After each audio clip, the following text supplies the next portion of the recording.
As always kuna kitu ilikuwa inanihanda in the background but nimeweza kuisort out sahi. Anyway, welcome back everyone to the channel. Sijai introduce video. Welcome back to the channel everyone. Ama kitu kama hiyo. Yeah. Big up yourselves. As always, hit the like kama uko hapa. Hopefully you're doing well. And that being said, wacha tuingie kwa agenda ya leo. Hata sitaki kubuild up anything. Sitaki hata kurembesha anything. You've seen what has happened in the Real Madrid versus Valencia game. Valencia daga in the last minute. Walikuwa wamepoa hadi pena. Real walikuwa wamepoa hadi pena. Sasa meaning leo, if we win this one tutakuwa 6 points ahead of them with the El Clasico to play. So hopefully we will do well. That being said, nataka niweke lineup yetu kwa screen. Kuna mambo mingi sana zimefanyika in terms of nataka we see the lineup for ourselves. Juu mimi venye nimeiona at first nilikuwa hata sikuwa nimenotice, nilikuwa tu nimeangalia lineup niko like just the usual guys going to handle the business, but nika notice something. What the hell is going on? Kuna plugin yangu sioni inafaa kukua hapa ya kucopy lineups. Nitaitoa wapi? Nitatoa hiyo stuff yangu wapi ya tactical board? Haiko hapa na inakuanga hapa juu. Anyway, wacha tuongee tu. Nilikuwa nasema that niliona lineup ya Barcelona nikashangaa kwa sababu sikuwa na expect. Hiyo iko poa, acha nitafutia Fort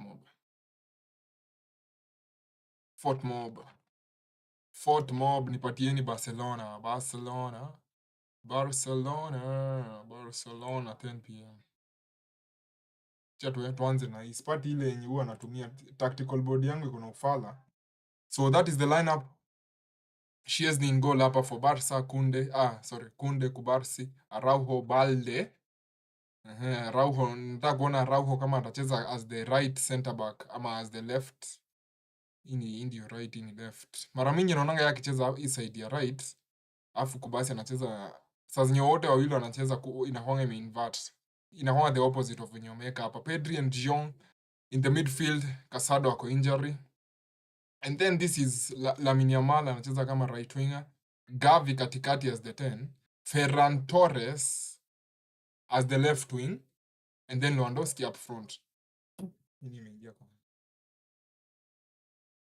Yeah, Ferran Torres ameanza game ahead of Mr. Rafinha. Ferran Torres amekuwa akiplay very well in the last few games. And Rafinha the last game hakucheza vizuri. I keep saying tangu atoke Argentina, tangu amake ile statement ya enye alimake during the international break before acheze against Argentina, that ni kama his offbeat. Hakucheza game ya kwanza after international break, and then ilikuwa Wednesday ama nini? Leo ni Saturday. I think ilikuwa Wednesday tukifanya Watchalong. Sijui kama ilikuwa Wednesday ama ilikuwa siku gani. But yeah. Rafinha didn't do well, ndio maana Mr. Ferran ako hapo. Nataka kuona venye Ferran atacheza. Kama watakuwa na, unajua unaweza pata kitu, ndio maana napenda tactical board. Unaweza pata Ferran ataingia hapa kando ya Lewandowski alafu Gavi ndio.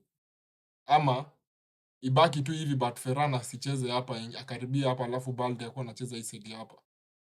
But this side huko chini, as always we can see, we know these guys do well. Akina Pedri, Lamine Yamal, Kunde hapa, I think wamekuwa very good for Barca this season. As we go to side ya Real Betis, Adrian alikuanga Liverpool, I remember. Alafu left back one anaitwa Peraudio, simjui. Nathan simjui. Barta, huyu Christian Barta alikuanga Barcelona. Nakumbuka nikimuona kwa FIFA 14, FIFA 15, FIFA 16. 17 alikuwa, I don't think so. Sikumbuki, but he's a former Barcelona player.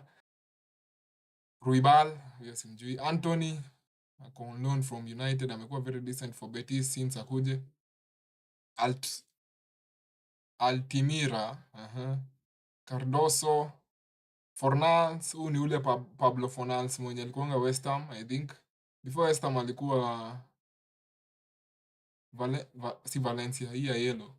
Submarine, wanajitanga Submarine, wanaitwa Villarreal, yes.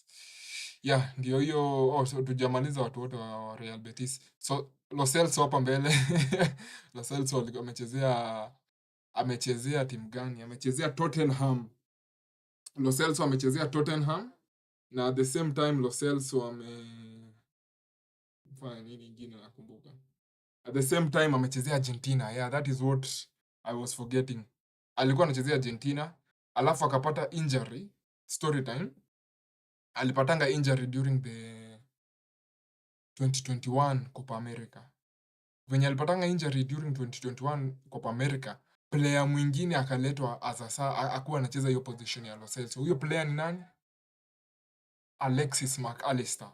Nakumbuka nikiona the first few games, game 1 ama game 2 za hiyo Copa America. Juu sijui kama Lo Celso alianza ndiye akakuwa injured during the tournament, but I remember nikiwatch nikasema Lo Celso hayuko hata kuwa available. Okay, wametokea huyu jamaa anaitwa McAllister na ni wa Brighton. Ni sawa hata acheze. Alafu McAllister akacheza hiyo tournament. Ama niko jaba na confuse Copa America ya kwanza na World Cup. Okay, inaweza kuwa either ni hiyo Copa America 2021 ama ni World Cup, but hiyo story imehappen in for Argentina. Lo Celso akakuwa injured, McAllister akaanza kucheza, McAllister akakuwa so good. Yeah, I think you I'm not wrong hapo. Hernandez simjui. Nilikuwa nataka kuona huyu jamaa anaitwa Carlos Alenya ako wapi? Carlos Alenya alikuwa wa Barcelona. Hector Bellerin alichezea Barca for one season when we were in the mud during that season. Hii side ya Barca najua watu wote tutaongelelea. William Carvalho huyu amekuwa Betis for a minute. Jamaa amekuwa Betis for a while. Acha tuone profile yake. I know amekuwa Betis for a minute. Sijui kama unaweza ona ndio hizi hapa mwisho.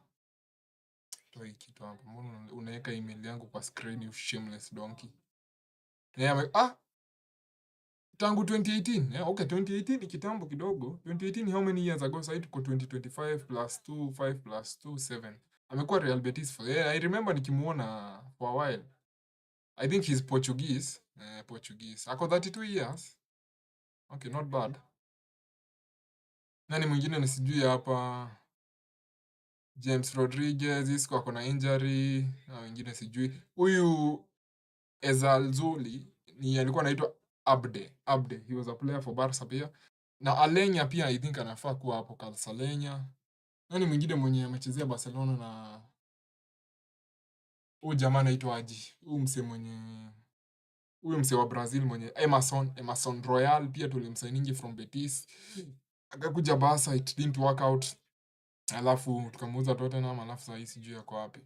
Saidi ya Barca, goalkeeper wetu ni kuna hapa Kochen, Iñaki Peña, Andreas Christensen amerudi. Garcia the last game aliingia, he did decent work. Gerard Martin, Hector Fort, Fermin Lopez alicheza game ya mwisho, hajacheza leo.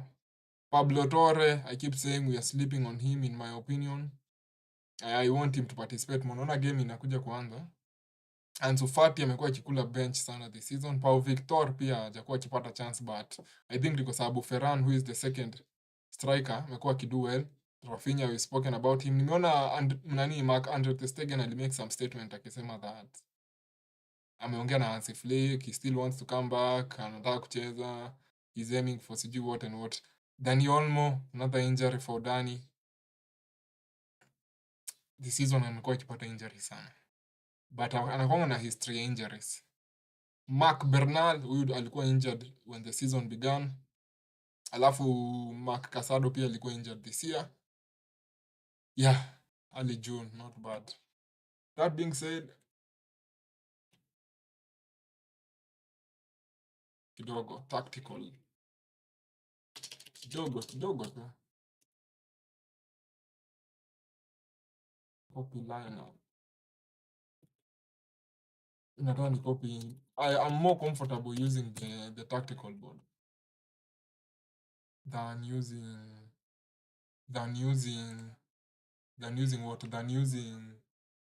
football, especially mambo ya tactics. So nataka ni search a certain plugin yenye nafaa nikuwe na yenye huwa natumia kucopy displays bla bla bla.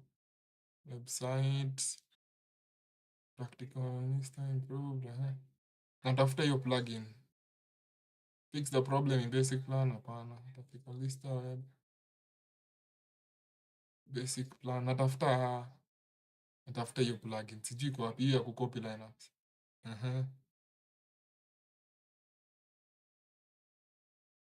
Export import project. Natafuta ya lineup. Ai, kwani hii ilienda wapi? Watchalong iko karibu kuanza. Tumerudi hadi 2022. Button. Ai. Kwani hao watu walipoteza nini ya kucopy lineups? Basic plan. Touch, zooming, whatever. Tactical lista 2.9. Sipati hiyo kitu ya copy lineups. Mi sijui kwenye ilienda. Na kuanga na ama ni juu sija install hapa kwa hii machine. Ndio maana. Enhancement. Nitatafuta time ya half time.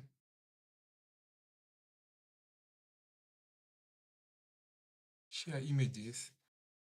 Anyway, wacha niachane na hiyo story. Naona game karibu kuanza.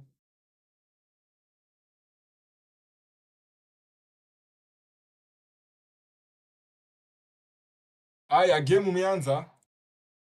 Game imeanza. Game imeanza.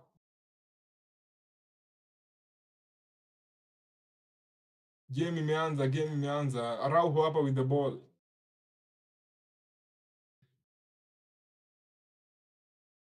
Araujo ndiye anacheza. Wameswitch. Niwaambia wataswitch. Niliwaambia Araujo na nani na Lamine Yamal. First touch loses the ball. Ball over the top. Chunga hiyo. Dada mchafu. Ai, walikuwa wame breach. Offside. Alikuwa amekata hadi Chesney. Hata hatujagonga 1 minute. Drama ishaanza ku unfold. Lakini alikuwa offside. Shoulder ilikuwa offside. Shoulder ilikuwa offside. Araujo.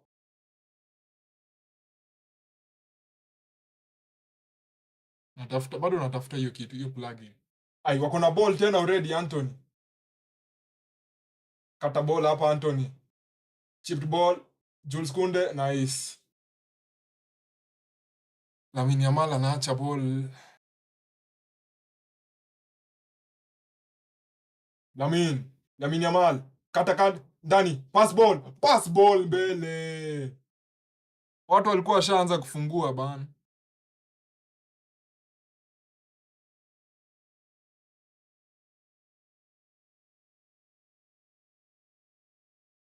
Lamine.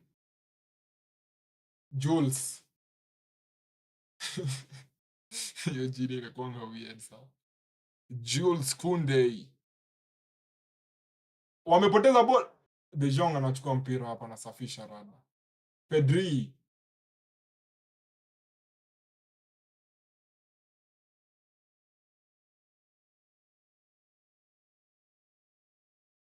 Wapi hiyo kitu yenye natumia kucopy lineups? Haiwezi kuwa iko huku chini. It can't be this far. Pita ball hapa juu. Araujo, goalkeeper anachukua. Chesney anachukua. Inigo Martinez nimepata injury on his glutes. Anasema he has a glute injury. Yeah, injury. Kubarsi. Sipati hiyo kitu ya kukopi.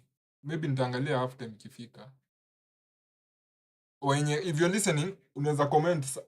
Lamine Yamal anapiga out foot hapa, goalkeeper. Nini? Nje ya box. Nini? Tolewa header. Nini? Pedri. Inatolewa.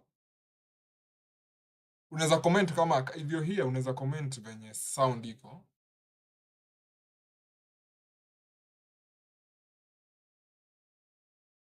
Araujo anatoa mpira. Betis ni kama wako na speed, ni kama wanajua kucheza counter. Ni kama wanajua kucheza na counter sana. Juu over the last few minutes, dakika ngapi? 3 wame nini ball mara kama 2.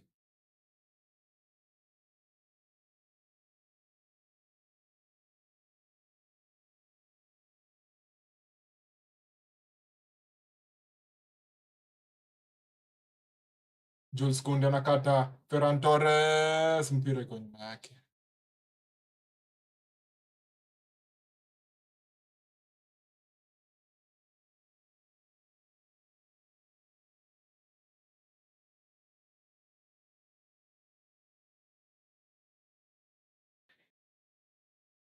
Very many turnovers hapa by Barcelona in the last kama 5 minutes. Nimepata hiyo kitu ya kucopy lineups.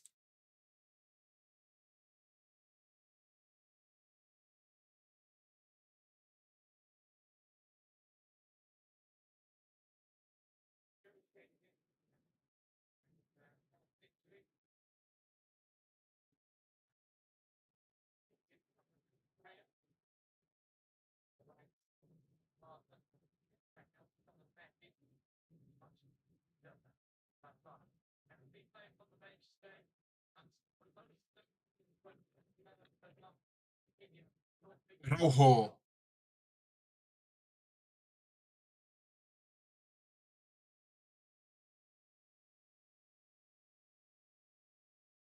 Pedri anapiga kitu hapa inatolewa.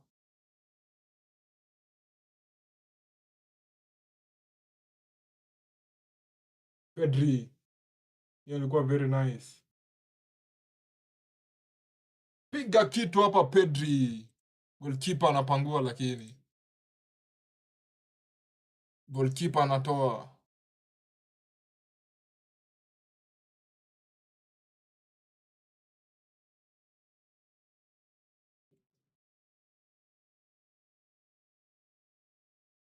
Ni ya post. Referee anapeana foul. Balde.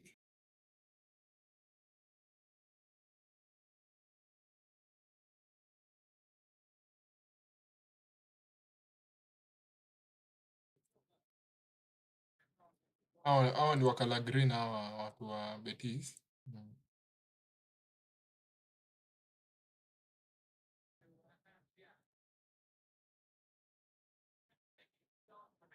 Game imeanza with a lot of pace. Haya, Betis wanakaa kama wako na psych sana. Lo Celso. Huyu ni Altimir ama anaitwa aje? Altimir. Adrian, goalkeeper Betis anapiga kitu juu. Hatuwezi afford kufumble. Lamine Yamal, rudi ndani. Toa boss. Nice pass. Lewandowski! Golazo! Gavi!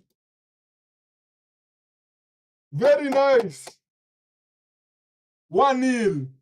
1-0 Barca. Vamos!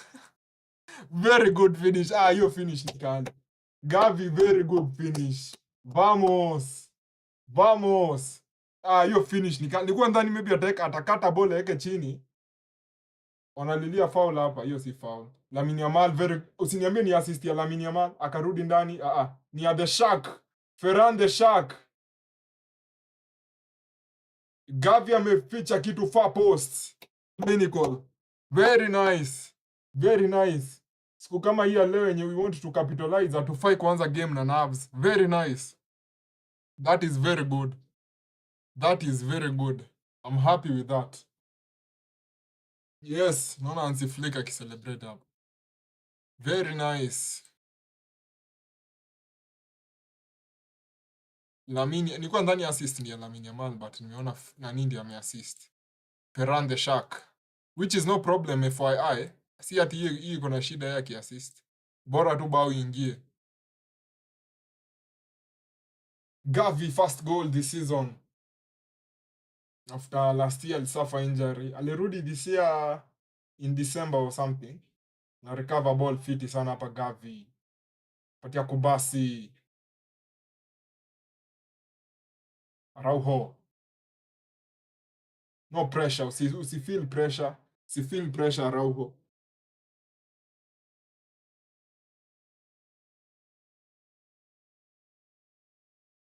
Shizni. Kubarsi.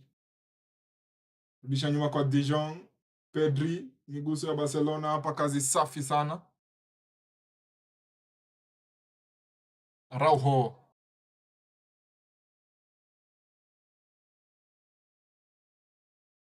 Dijon. Pedri. Gavi. Gavi. Kata ndefu hapa napata Dijon. Pedri. Lamine. Rudi nje. Nice one. Ferran the Shark. Gawa ball Ferran. Gawa ball. Usijione Messi. Pass ball. Ferran the Shark. Referee hiyo ni foul bana. Hiyo ni foul man. Ref hiyo ni foul. Hiyo ni foul. Hiyo ni foul ref. I can't be fooled. I can't be fooled. Chipped ball over the top. Goalkeeper anachukua. Chipped ball over the top hapa. Hiyo ni foul bana ref. Hiyo ni foul on Ferran Torres. Hiyo nayo sasa anapeana foul ya Betis kitu soft kama hiyo.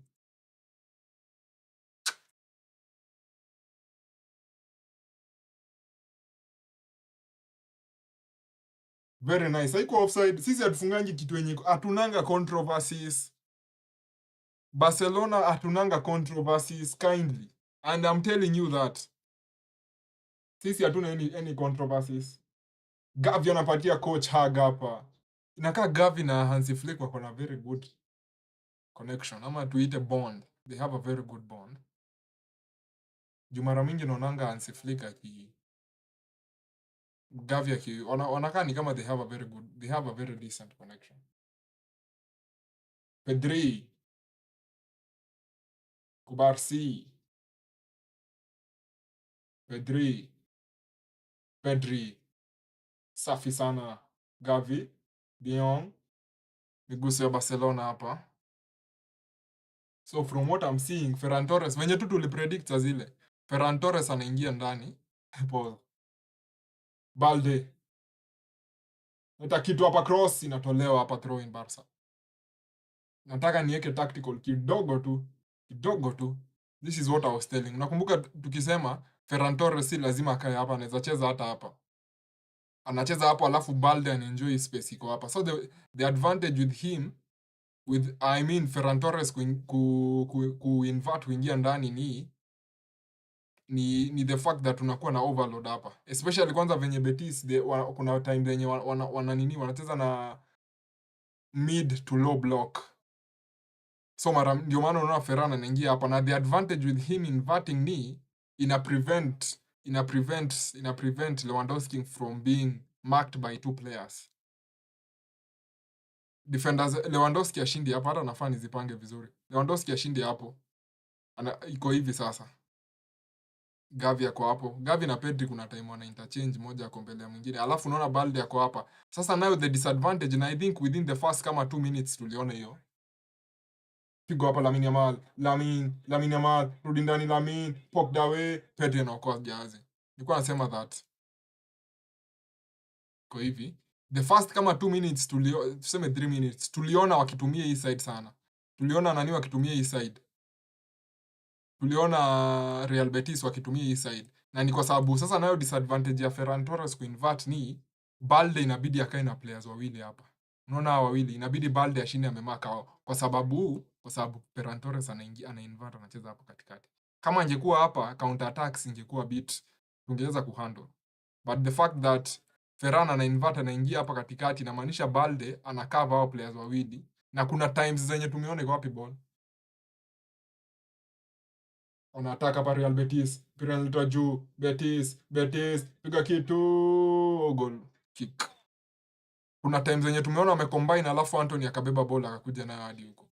So hiyo sasa ndio the only thing yenye inanisikia about Balde kucheza hapa as hii side na Ferran kuinvert ni wanaweza tupiga counter. Hii side ya Lamine Yamal sina concern mingi kwa sababu I think hawa wawili kila mtu ana mark. Lakini hii side nyingine, hii ni side yetu ya left ndio inakaa kukua, na ndio unaona chances mingi zenye Betis wana create zinatoka hiyo side ya left.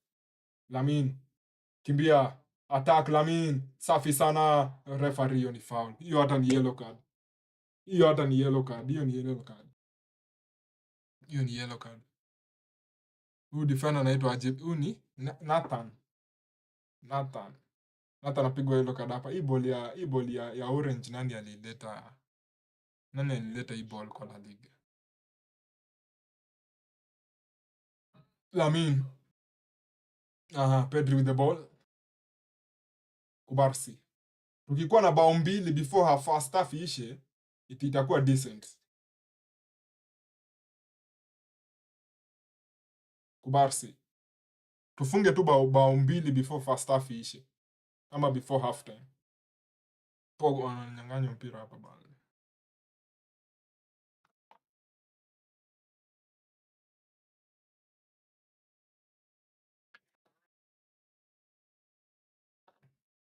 "15 minutes on the clock."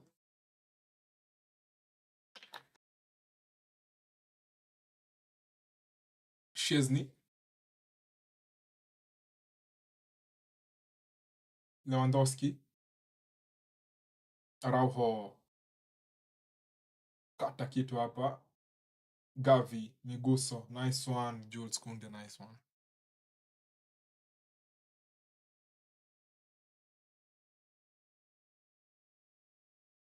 Balde.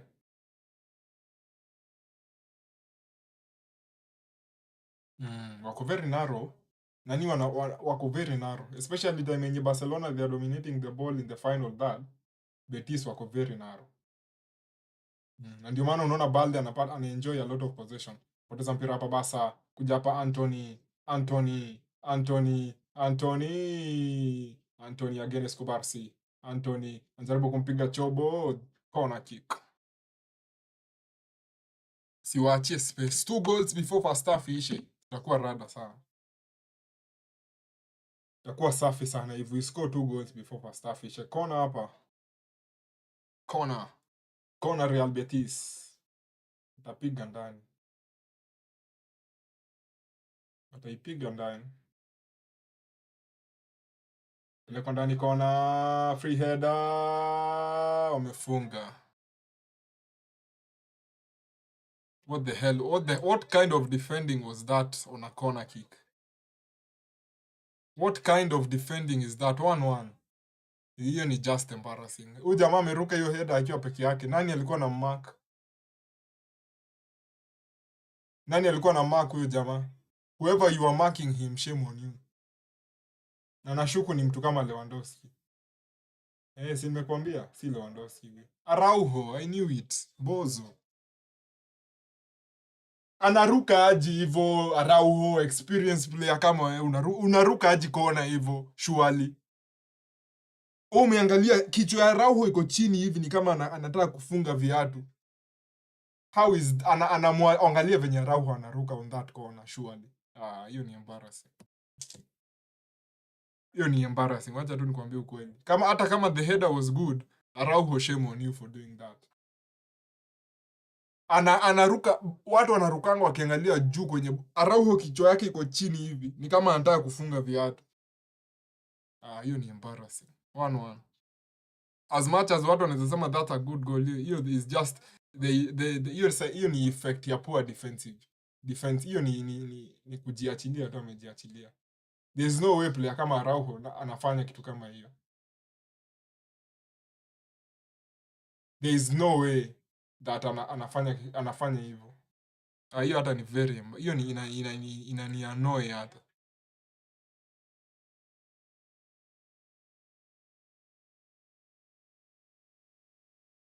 Gavi anavurutwa chini hapa ni foul. That is very embarrassing. Kama wewe unaweza sema wewe you are an experienced defender na ufanye makosa kama hiyo. Alikuwa anaangalia chini, alikuwa anaangalia nini? Alikuwa juu kichwa yake iko down hivi, Ni kama anaangalia viatu.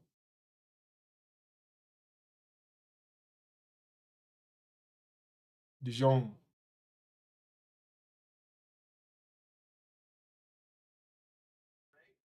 Basi.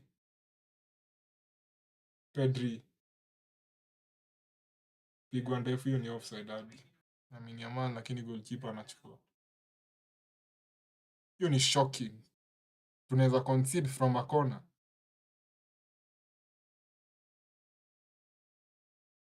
Adrian anaweka mpira chini, anapiga juu.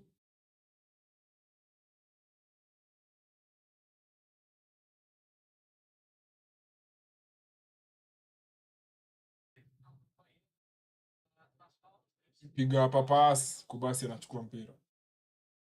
Pedri. De Jong. Drive. Kwa nataka nione Barcelona tumeconcede how many goals? How many goals conceded? Conceded inaandikwa aje? Conceded.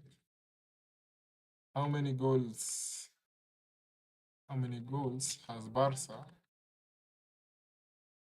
conceded this season from corners?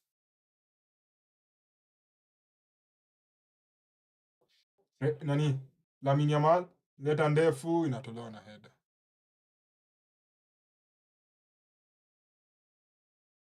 Soccer stats. Hizi ni zenye. Sasa hizi wataniambia nilipe ndio ni view.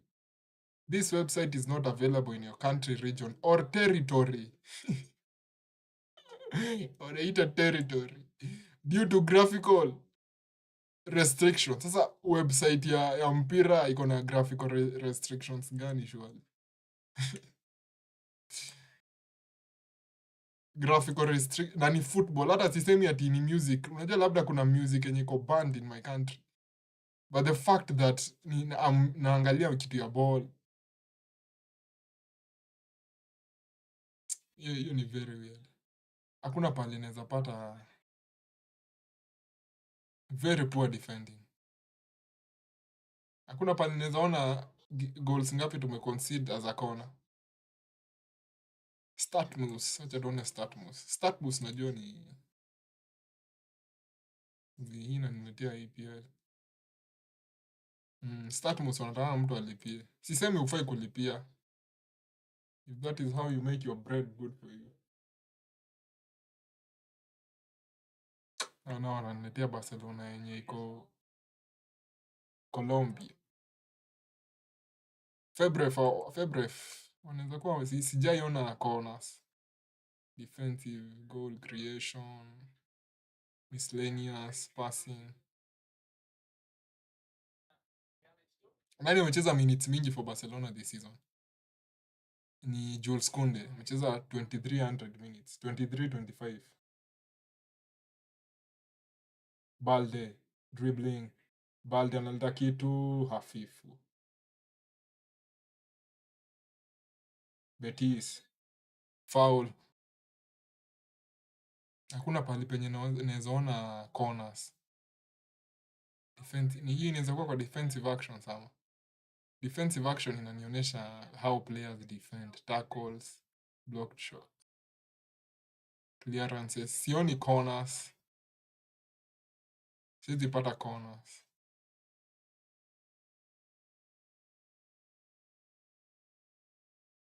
Haya, acha tutafute bao ingine. Niliwaambia tu we need two before half time. Mkadhani I was crazy. Goals against. Nataka goals against Barcelona. LaLiga. Bas tumeipata, lakini sasa hizi nataka goals against zenye sisi tumefungwa. Type, live, pass, live. Hakuna bao hata moja tumefungwa kona. Balde. Nachonga kitu Balde. De Jong. Lamine Yamal na krosia nani. Tumeenda hadi match day 29. Zenye mimi naona hapa sioni zenye ni sioni corner. Ama that is the first corner yenye tumeconsider. Haiwezi kuwa the first corner. Goal creation event. Goal creation event. Mi sioni yenye ni kona. Is that the first corner tumeconcede this season? Mi kenye naiona hivi tu. Naona wameandika tu pass, foul. Sioni pali pass ini. The type of goal creating action. The type of goal create. Mbona wako na type mbili basi? GCA ni goal creating second offensive action. Pelekwa ndefu inatoka. Szczesny tangu akue goalkeeper wetu ameconcede ngapi in LaLiga? 1 2 3 4 5 5. Anthony against Kubarsi. Chunga. Pedri anatoa. Sioni corner. So sijui kama tumeconcede from a corner. Maybe hiyo ni bao ya juu. Hii ni bao ya kwanza yenye tumeconcede as a corner. Inaweza kuwa hiyo ndio bao ya kwanza tumeconcede as a corner this season. Lamine Yamal, Lamine pass ball. Ay, dead cross, Lamine. Ay, hiyo ni poor cross. Hata si lazima cross, hapo angepass tu through ball tu kwa Lewandowski on the other side. Ona Kunde. Hiyo ni very poor crossing by Lamine Yamal, man. Ay. Hapo tu ange cross hiyo ball tu kwa Lewandowski vizuri. Yeye ameenda kuchip hivi. Hiyo ilikuwa poor. Alikuwa anachipia Ferran instead apatie Lewandowski.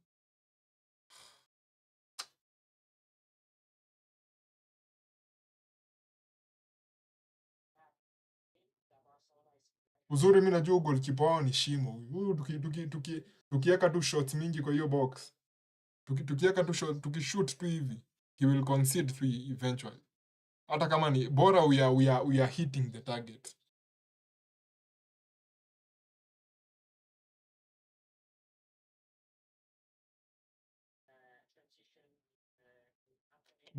Nataka bado nione kama tumeconcede any corner. Zenye naona na zenye zimekuwa classified as head. Lakini head unaweza pata hata ni cross. Acha tufanye example na Atletico Madrid ile siku yenye walitufunga. Atleti Julian Alvarez. Right foot.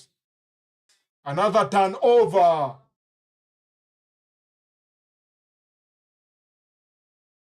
Barcelona wana turnover ball bana. They are giving away the ball so many times. Kubarsi. Live. Nice. Pedri attack. Hii game sasa, shida ya hii game itakuwa end to end. Gavi. Lamine. Naingia ndani Lamine. Rudi nje. Lamine Yamal. Lamine. Anakuwa bullied off the ball Lamine. Mpira ijatoka nje lakini. Betis tena. Foul for Betis.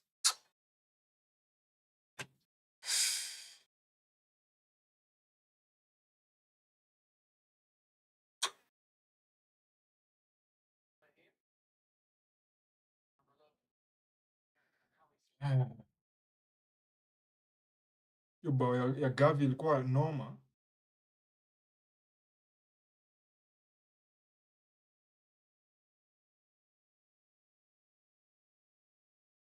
Poteza mpira hapa Betis. Hatari kwenye lango. Lewandowski anakata nini? Ferran inja box Ferran. Peana. Mmehold the ball sana. Wameoverturn hata ball tena. Hii ni mara ngapi tumeoverturn ball in the first half? Unaona hata Araujo anawaambia. Although yeye ndiye alimake mistake hapo kwa kona.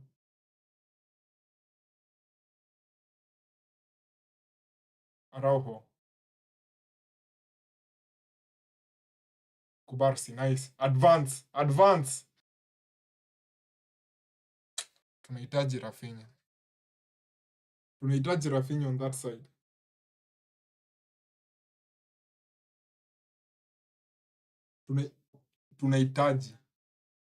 Tunahitaji Rafinha on that side.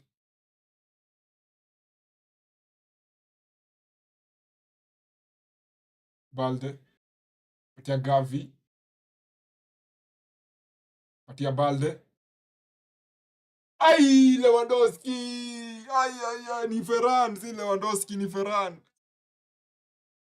Ah, that was so good, Balde. That was so good. Good combination hapo by Gavi and Balde. Ah, Ferran, man, you unafaa kuhit the target. You unafaa hit the target, bro. Ah, hapo unafaa hit the target, man. Ah, I should have hit the target on that one, my guy.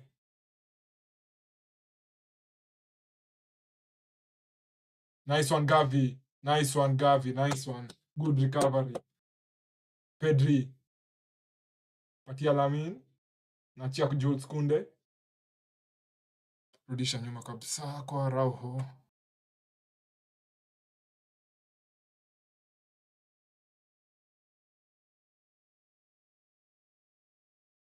Lamine Yamal. Ah, man. Hizi chances ni mingi sana tuko nazo. First half tuko na how many shots on target hata? Tuko na chances mingi sana, man. This is a red flag. Hii ni red flag, akiana nawaambia ni red flag. Hii ni red flag. Mkicreate chances mingi hivi kwa game alafu nakosa kutake advantage, hii ni red flag. Hiyo ni red flag. Only 2 shots on target, imagine. Only 2 shots on target. How many minutes? 30 minutes na hizo chances zote zenye tumekuwa nazo. Hii ni red flag. This is a red flag. This is a red flag.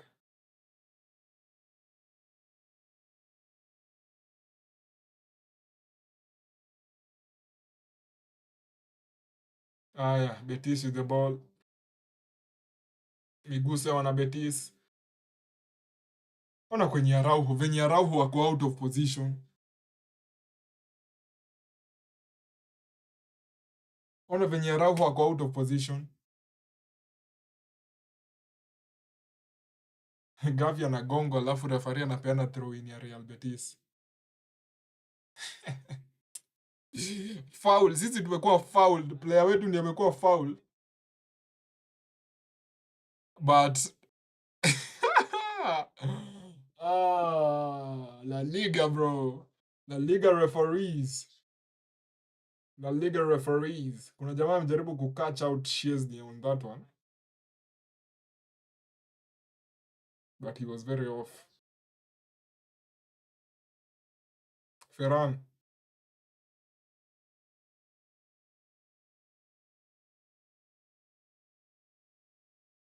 Nice. De Jong, Araka. Araujo. Pedri. Jules Koundé. Ferran the Shark. Ferran the Shark na Lewandowski. We will have to upgrade on our strikers. Eventually. Eventually itabidi tu we improve our defense, our attackers.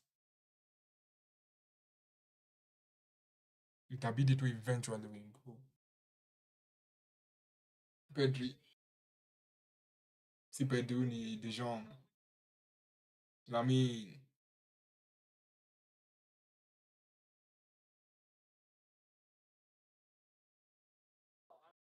De Jong. Haya, acha tuendelee tu tungoje. Ball iko kwa Balde.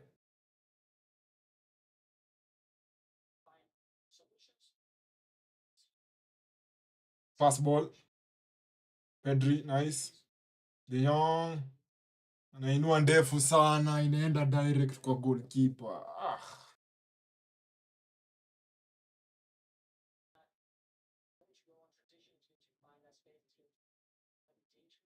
Aya, Real Betis hapa with the ball. Huyu ni Ruibal. Ruibal.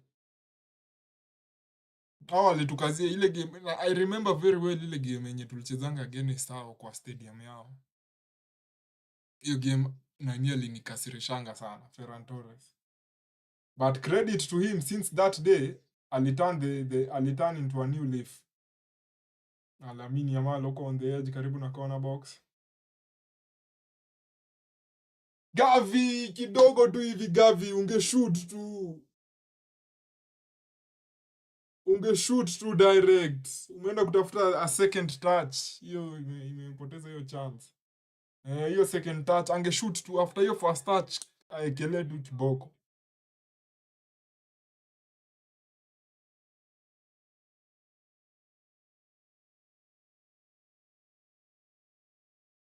Faster. Ona Lewandowski ana slow vitu down ndio warudi wote. Slow down. Real Betis wamerudi wote kwa box yao saa hii.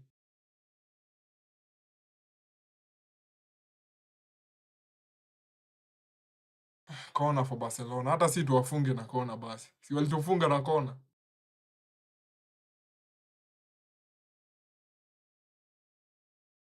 Walitufunga na kona, hata si tuwafunge na kona.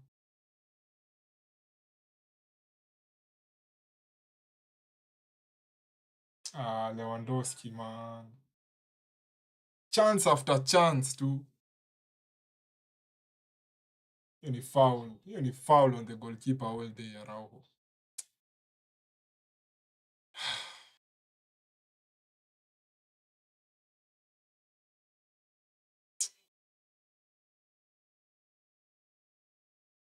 Adrian Nagongo hapa foul.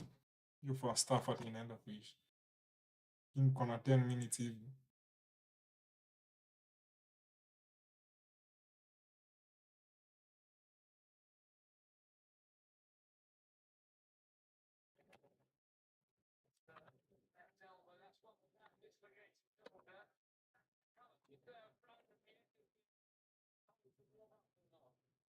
Hiyo hezi umia hiyo. Ziumia. As much as anasema ameumia shoulder, haiwezi dislocate. Hiyo ni ngumu sana. Juu aliland. Unaona ukianguka the first place yenye inagonga ground, hiyo ndio inaumianga sana. Whichever body part ina make contact, juu hiyo ndio ina receiving the heaviest hit. Ukianguka ugonge kichwa ya kwanza, kichwa igonge chini ya kwanza, hiyo ndio inaumia zaidi. Hizi yenye inafuata ukianguka ugonge kichwa, mkono, mguu, whichever, pain inaenda ni kama inaenda ikireduce juu ya force pia inaenda ikireduce. So ukianguka uland na mgongo ina receive the most hit, the most impact, alafu hiyo force inaenda ikijidistribute chini. Sasa huyu alianguka akaland on his glutes ama his ass. Tunaona amesimama immediately. Hata hajamaliza 2 minutes down. Anapiga juu Betis. Hiyo si foul bana ref. Hiyo si foul ref.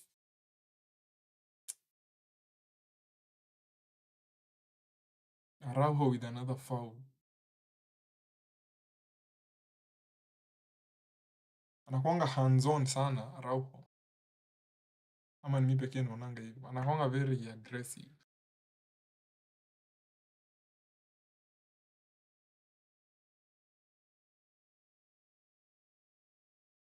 Fornals.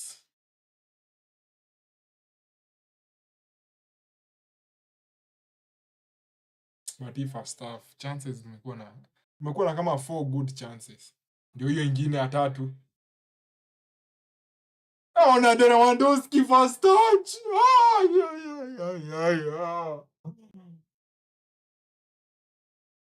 Lewandowski first touch hana. That is a very good slide tackle by huyo defender. The second time wampoteza mpira. Lamine anapiga direct kwa goalkeeper bana. Man, hizi chances ni mingi sana. Tutauza chances ngapi first half? Hizi ni wametupatia gifts ngapi hapa on the edge of their box?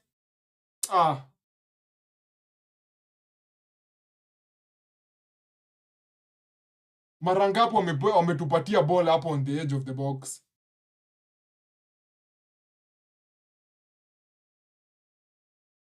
Ndio hiyo header ingine umepoteza. Wanataka hapa Real Betis. Hatari nini. Anachampira nyuma. Fornals. Rudi ndani. Nafunikwa safi sana De Jong.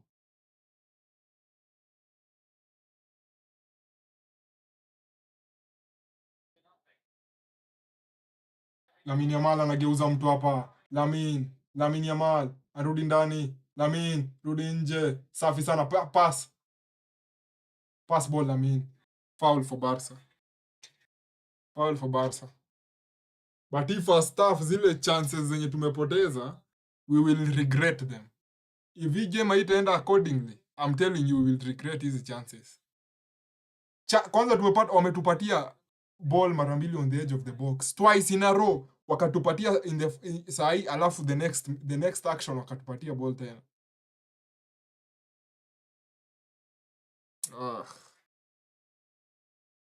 Hiyo first half hii tumepoteza nafasi mingi sana. Pedri the free kick. Nikwambia Pedri kwa kucross kidogo sifurahiangi. Juu I think hiyo technique yake ya kucross, ana crossingi ni kama he's passing the ball. Juu anainuanga tu ball hivi juu. Anainuanga tu ball hivi juu. Hiyo si foul bana ref.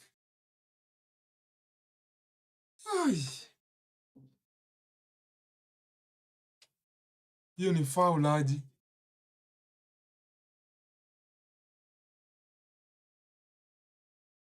Ona hii kona yenye walitufunga venye ni poa.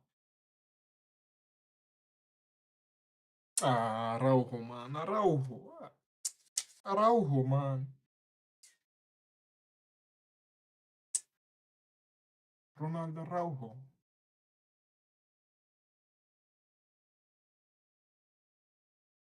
Kubarsi anasafisha. Kubarsi. Drawing Betis.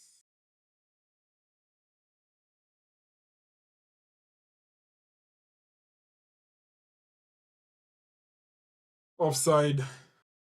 Hizo chances zenye tumepata hiyo first half, we will have to, itabidi tujue kenye mnafanya.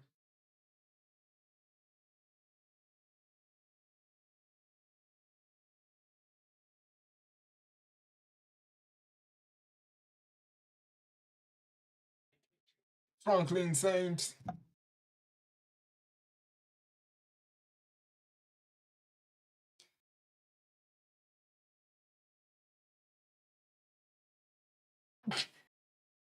Ferran Torres, nothing.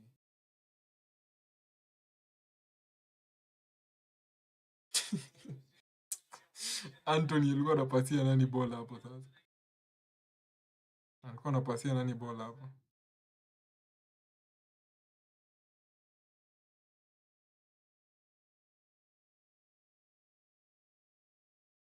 Jules Koundé.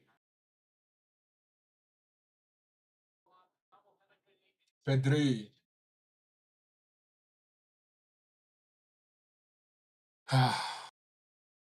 This is very painful. Hizi chances tumekuwa, we should at least have 3 goals. Pedri anapeana bola hapa. Nini? Hatari. Anthony funika space. Funika cross. Nice one Araujo. Good recovery hapo Araujo. Good recovery bro. Hiyo ni good recovery.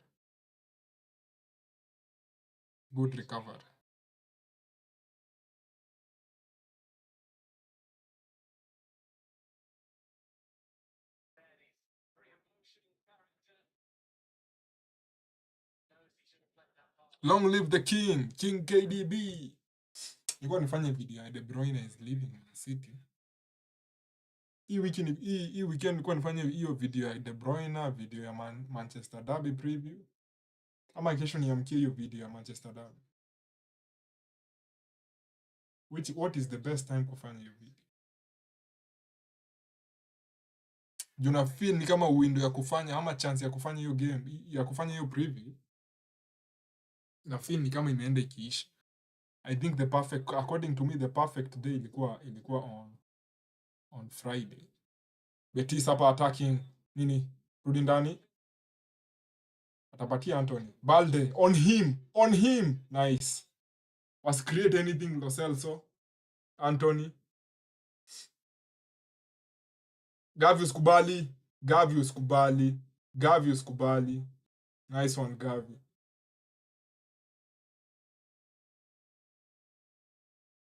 De Jong aliwin the ball back very well hapo. Ferran hapo mbele. Hizi chances kama ingekuwa Rafinha, ingekuwa at least angekuwa anaweza kufast touch vizuri. At least angekuwa anaweza kufast touch. Kama you're listening, you're on the other side, hebu comment if the sound iko sawa, because ile mic yenye nilikuwa natumia siitumii sahi. Like I'm using a different one.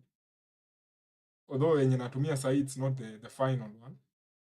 So unaweza just comment kama sound iko okay, just comment yes. Kama iko mbaya sema no.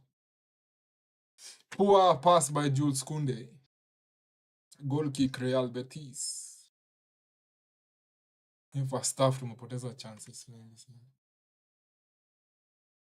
First half tumepoteza chances mingi sana. Kama volume iko down pia ama volume iko chini, mseme yes. Yeah, just comment about the sound venye iko. Juu mimi siwezi sikia nikiwa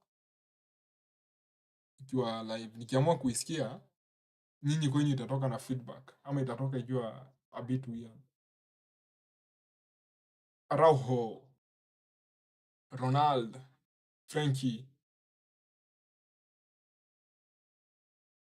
de Jong, jina yake ya kwanza ni gani? Hezi kuwa jina yake ni Frenkie de Jong. Jina yake full ni, jina yake ya kwanza ni Frenkie. That is his real name. His first full name. Ali Salim anasema sauti kwa perfect. Game iko aje Ali? Game iko aje? Barcelona nani anacheza vizuri? Me, according to me, I think Gavi na Lamine Yamal wamekuwa sawa na Pedri. Hata ni kila mtu amekuwa sawa. Other than your mistake, but according to you, who is doing well? Nani anacheza vizuri, nani amekudisappoint? Araujo. Poteza mpira tena. Foul Barcelona. I think hii itakuwa the last chance of the game. Wameongeza dakika ngapi? 3. 3 minutes added on. 3 minutes added on. 3 minutes added on. Msela bana anasema Anthony is on fire. Anthony is on fire kweli. Ai. I don't think so. Ama I'm hating. Maybe I'm hating. But anasaidia ni venye output hapo mbele kidogo output. Free kick hapa naona Pedri anachonga. Hizi corners za hiyo tu pekee ndio naweza criticize. Ama mimi naekelea Pedri. I don't think crosses zake, especially za dead ball. Sisemi zile zenye ball is moving, namaanisha zenye ni dead. Zenye ball iko ime stop. Ana looping ball hivi na ikuji na pace. Cross ball haikuji na pace ama power. So inakuwa difficult to score from such time. Ukiangalia zile crosses zenye nani wana cross. Zile crosses zenye Trent wana cross na venye wana cross hiyo ball. Hata si Trent, tuseme tu anyone that is good at crossing the ball. Huwa anakuwa amemaster the art of pace and power and accuracy. Una cross ball haraka ama unaileta na pace but inaenda venye kwenye inafaa. Wana break away hapa. Nini? Chunga. Huyu jamaa kusitokea any side. Aya Betis. Shares ni anatoa uchafu. Offside. Half time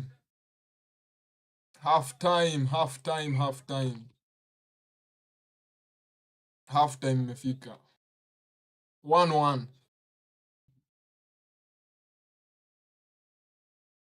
First half imeniudhi. Acha tu niwaambie ukweli. Do I think maybe I'm being Jumia, I support Barca, maybe I'm being a bit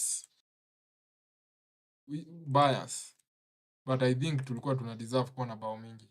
Si tulikuwa tuna deserve, tulikuwa tunafaa ku take advantage hizo chances zenye tumepata.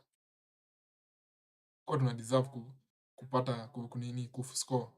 Na unajua the weird thing ni nini? The weird thing ukienda kwa football, hiyo game yenye tumeona na macho, acha tuone wameweka chances, big chances ni ngapi. Acha tu tuone. Acha tuone. Uone venye hizi apps za kunini huwa zinakuwa weird. Acha tuone. Acha tuone. Uone wameweka how many big chances.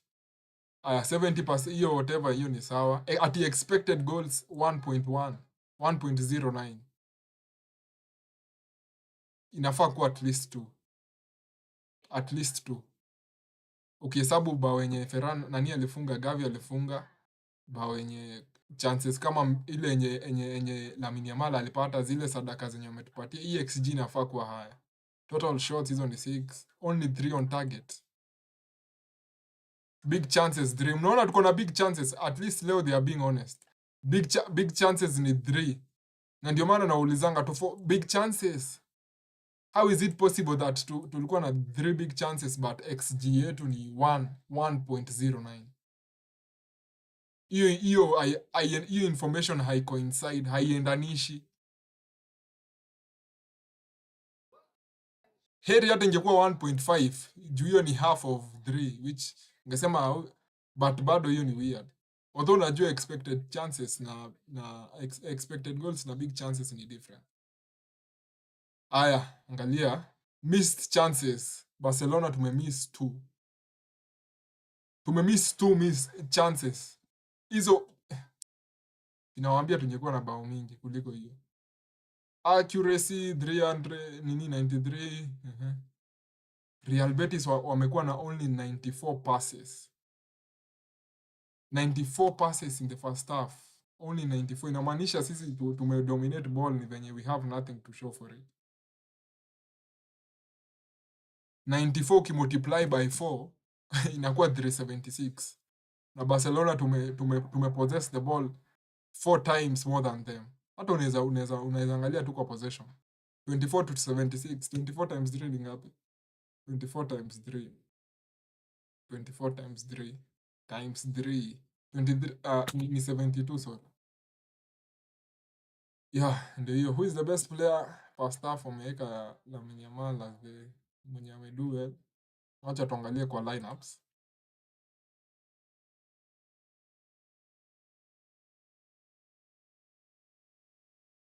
Pedri yako decent, Gavi. Kubarsi si nimeona amerecover vizuri a couple of times.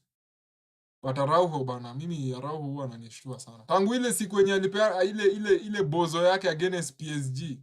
Tangu hiyo siku niliacha kumtrust. Since that day niliacha kumtrust. Juu sasa nilianza kuona anakuanga na bozo. Anakuwa na bozo moment. But credit, wacha nimpe credit. Ile game yenye tulicheza against Real Madrid yenye aliingianga as a sub. Venye nani aliumia, venye ilikuwanga kwa ile ya Bernabeu ama ile ya final ya Spanish Super Cup. Kuna yenye aliingianga as a sub for Inigo Martinez and he played well.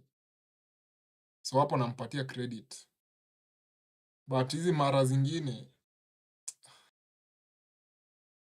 tukiangalia hii timu ya Barcelona, position gani ndio nyinyi mnaona ni weak? Which positions do you think tunafaa to improve on? You may think right wing iko sawa. I think left wing inakuanga a bit weak. Although Rafinha amecheza hapo this season. But sasa hiyo acha tuachane hiyo swali. Juu season haijaisha bado. Hiyo tutajibu swali. Hiyo swali tutaijibu season ikiisha. Lewandowski is doing well, as much as weird as it sounds. As weird as it sounds, this season he's been doing well. Amekuwa decent this season. Si hajakuwa ati, although first touch iliisha. Hell is this? Nataka profile ya Lewandowski. Lewandowski, yeah. Ai, mbona inanifungulia hivi? Mi nataka Lewandowski peke yake. Sitaki nini. Lewandowski ndio huyu hapa. 25 goals, 2 assists. 25 goals in 26 games, in 28 games si mbaya. Na sasa unajua the weird thing ni zile chances zenye amepata this season angetaka kuscore angekuwa na mingi sana. If he took advantage of hizo goals.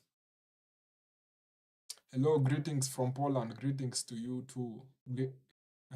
Good luck to Barca. Visca el Barça.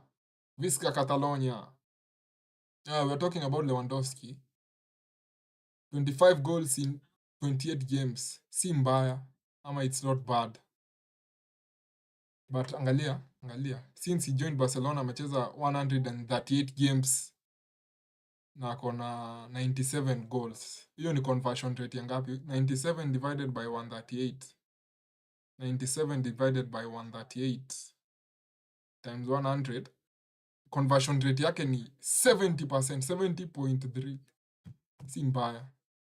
Hiyo conversion rate si mbaya. Si mbaya hiyo conversion rate. Our legend, yeah, he's your legend, best in history. Lewandowski, how many goals in total throughout his career? How many goals in total has he scored? For Poland, he scored 84 goals. 84 goals in 158 games. 84 divided by 150, 158. 84 divided by 158. 53%. 53% conversion rate for Poland. But yeah, 2 assists and he's 36. Mbaya.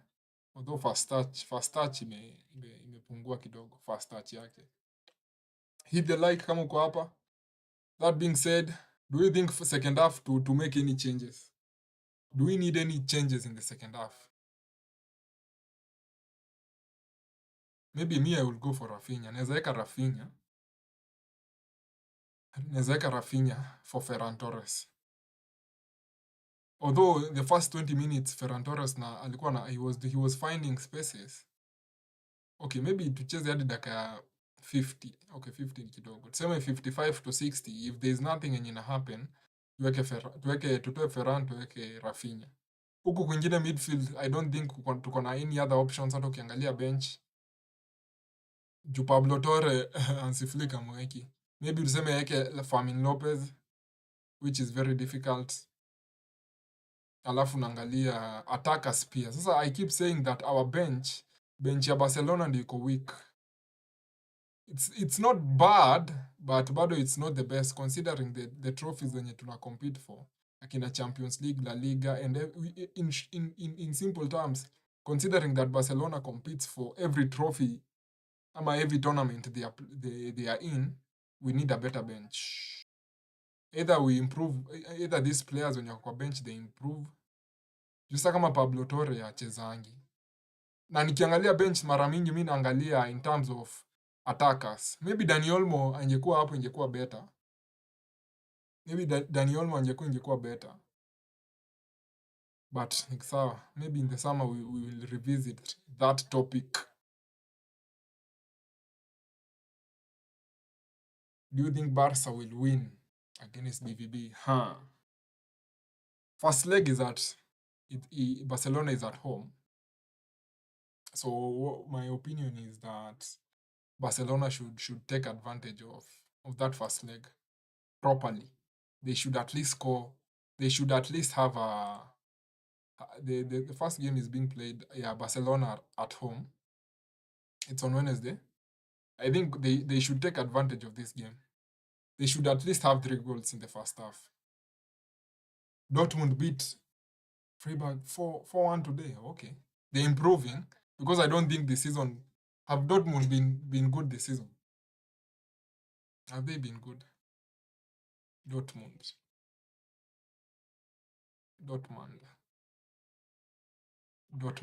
fixtures. Their fixtures. Kwa table, where are they on the table? They are 8th on the table. Although they won today against Freiburg. Freiburg is above them on the table, funny enough. But I think they've been struggling.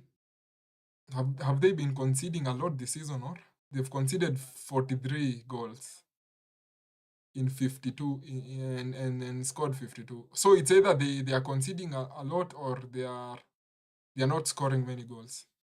Because I'm seeing Bayern with 81, Leverkusen with 63. The gap between Bayern have scored 81 goals this season. Leverkusen have scored 63. Anyway, back to Borussia Dortmund. Let's see the last 5 games they've played.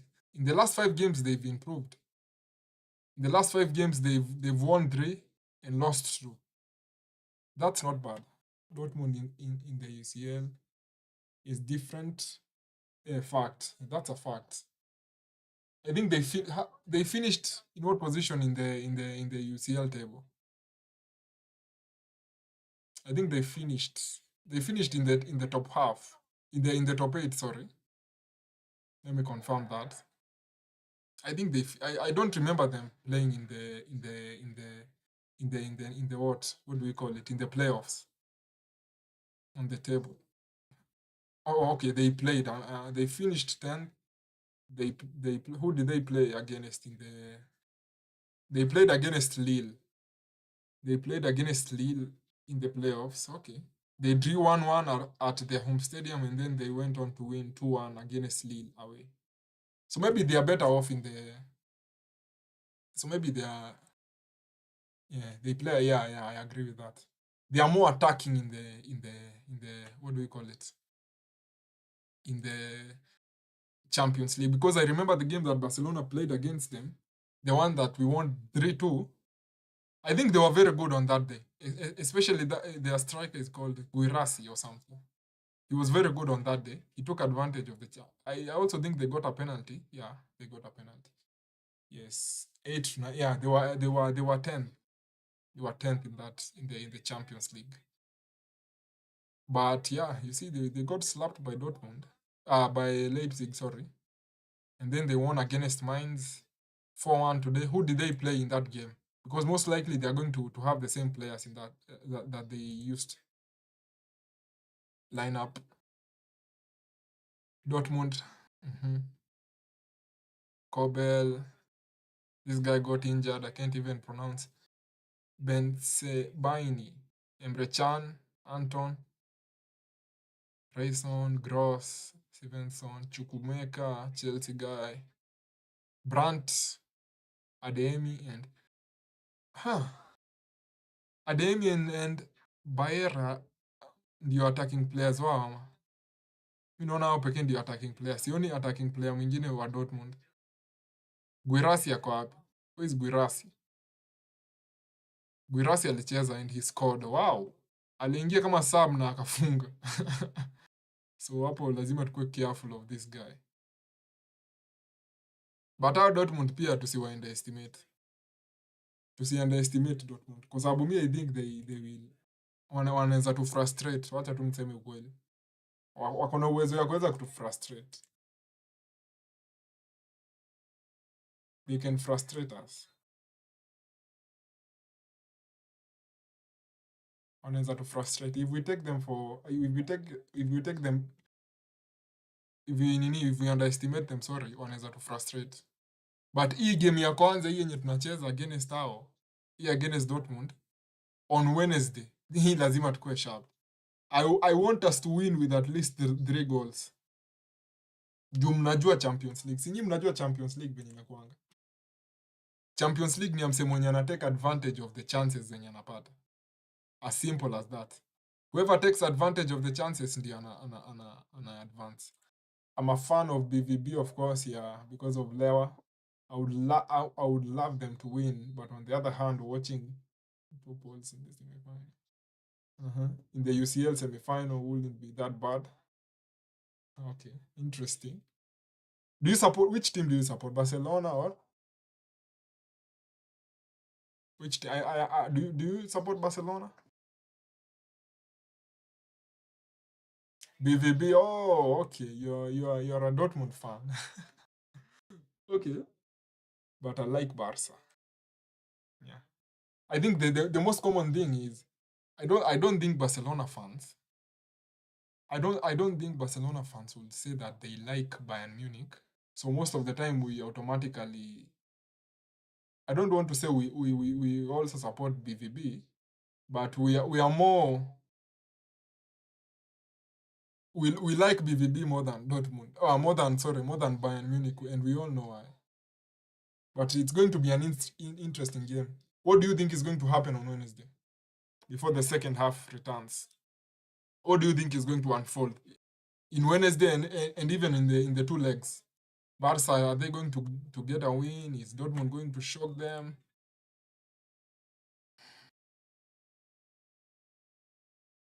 Real Betis with a change hapo wanatoa number 16. Wanatoa number 16 wao. Wanatoa number 6. Number 16, sorry. I think it will be 1-1 in the first game. Okay, this season, have you been good defensively? Have you been good defensively, Dortmund? What has been your weakness? Has it been scoring or defending? Because it's either of those two. It might be very difficult for you to be what? To be struggling on both ends. I think there's one that you're maybe not doing well. Either you're not defending well or you're not taking advantage of the chances. Okay, second half is here. Fornals atacheza kama midfielder hapa.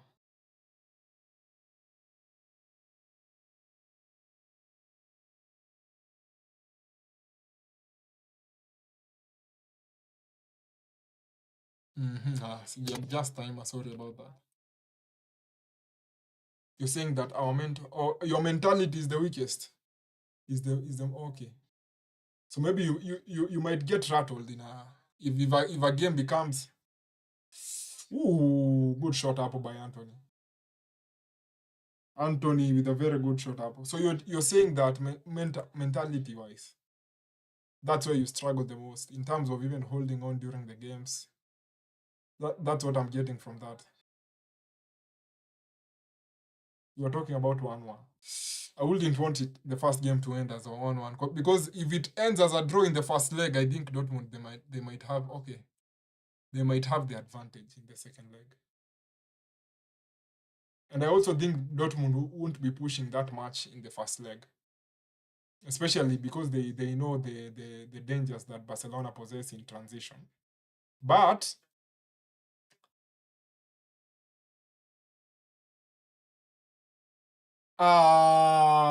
Lewa, we can't control games with teams like Bochum, etc. But when we play against, and that's what I fear most about Dortmund. I think that if they play against a good team, they might show up. Because I remember even during the 3-2 game that we played against you, you were very decent during that game. You took advantage of the chances.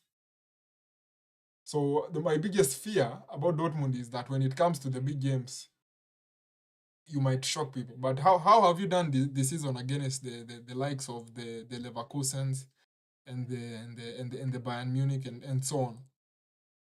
How have you played against those, especially those two teams? Anthony, it was 3-2 last time. Yeah, it was good last time.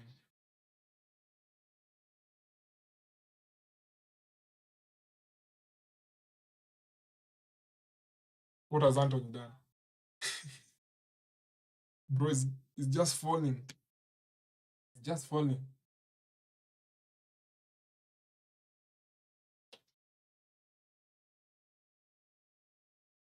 Gavi. Curved ball. Nice attempt, hapo Lamine Yamal. It was a tie with Bayern last time, but we almost won. So it was nice. Okay. But I think that's where the challenge with Dortmund lies. Because I think during the big games, you're going to push the other team. Because even last season, you got to the UCL final. I even remember the game against PSG. Was it in the semi? But I think you guys, you're good defensively. Because I think you have You have Schlotterbeck as a defender. Ryerson is not that bad, although he can be cooked a few times. Hummels playing this season? We lose many points with the worst. Okay, I get that. When it comes to you guys dominating the game against the small teams, is that where you struggle? Because in my mind, I was thinking that you guys, you are a good team defensively. I was thinking that maybe attacking wise is where you struggle. According to just, I haven't been watching your games this season, but from what I've seen on the goal difference, that is the first thing that I picked up. Lamine Yamal.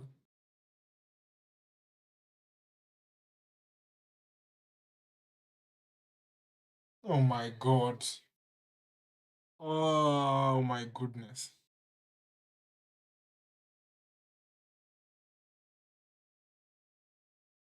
Wednesday isn't that far. But I think we will have to take advantage of the chances as Barca. At least three. Worst case scenario, the gap is we have an advantage of 2 goals. Worst case. But if the game ends as a draw, oof. Foul ref, hiyo si foul. Hiyo si foul ref bana. Hizi foul zenye Betis wanapewa hapa, they are very weird.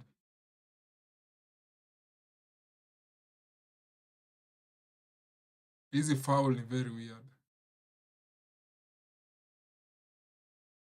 51 minutes in.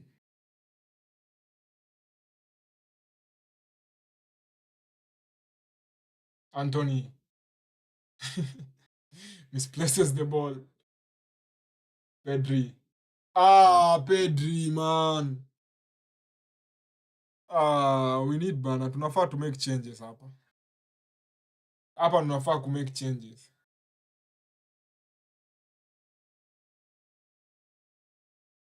Tunafaa to make changes, man.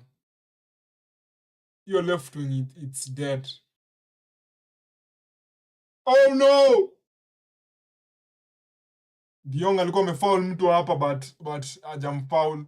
Huyo Hernandez ndiye ameanguka peke yake. Wallahi hiyo kama ingemguza ingekuwa foul. Wah!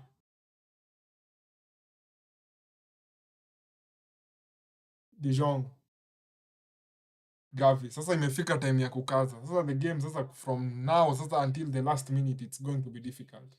We have to find a way of putting these guys away.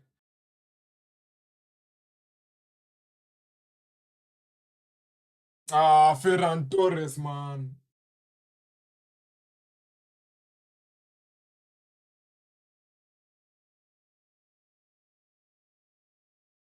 Ref bana. Hizi fouls bana. Hizi si fouls. Okay, I hope we will win, but I absolutely love Chesney and Lewy and Lamine and Lamine, yeah. So if Barca wins, it won't hurt me so much. As if we could losing me, my worst nightmare is losing any game against Madrid. But I think the game is going to be end to end. That's my prediction for that. I think it's going to be end to end. Because I think both teams have fast players and they know how to attack in transitions. Are you guys good in counter attacks? In terms of turning or getting the turnover and then coming up with a chance and even putting it behind? Because I think you have fast players. Adeyemi. I don't know. I can't mention anyone else. But I think you guys are fast players. The likes of Adeyemi.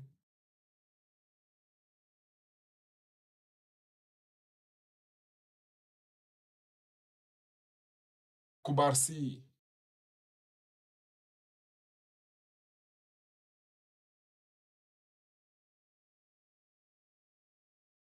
Pass ball De Jong. Pass. Lamin. De Jong. Inua kichwa. Angalia juu. Lamin Yamal so good on that one. Quite good, I think. Especially at the Amy and Gittens. Okay. Gittens. Lamine Yamal. Misplaced pass. Gittens. I want to look at Gittens. Fort Mob. Gittens. I already know ADM is solid.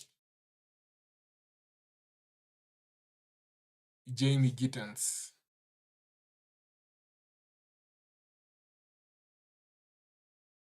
8 goals, 3 assists, not bad. 8 goals, 3 assists at 20 years old. He started 19 games, he's played a total of 28. Solid, especially considering his age.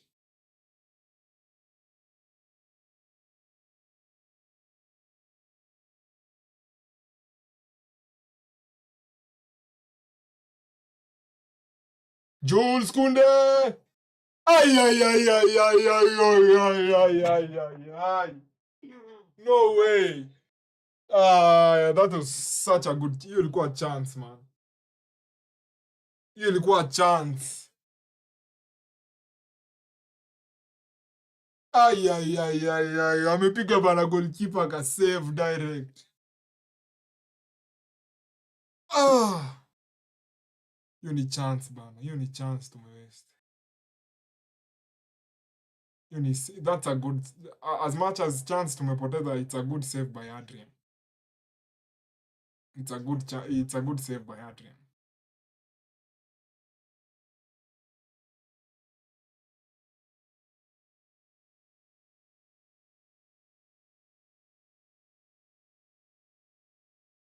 Corner Barca.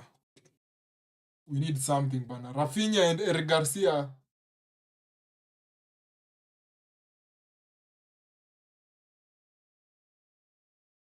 Rafinha, Eric Garcia, substitute.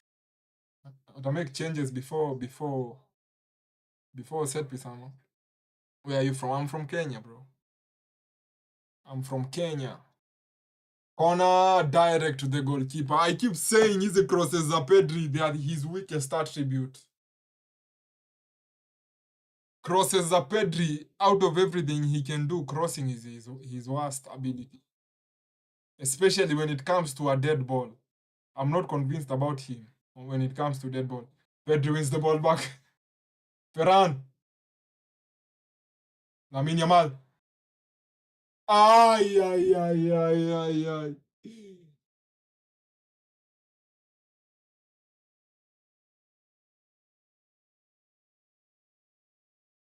Lamine Yamal is down. Foul Betis. Draw in Betis. Substitutions for Barca.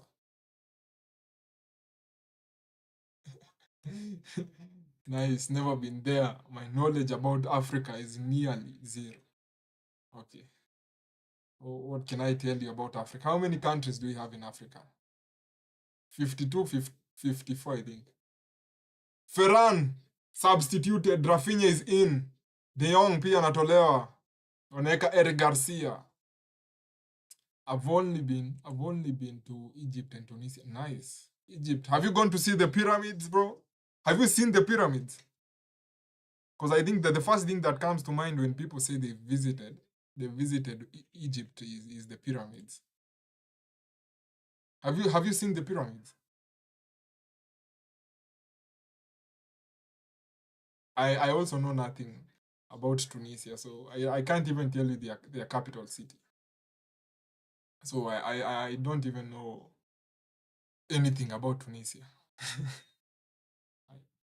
Yeah, I saw, quite nice, but too hot there.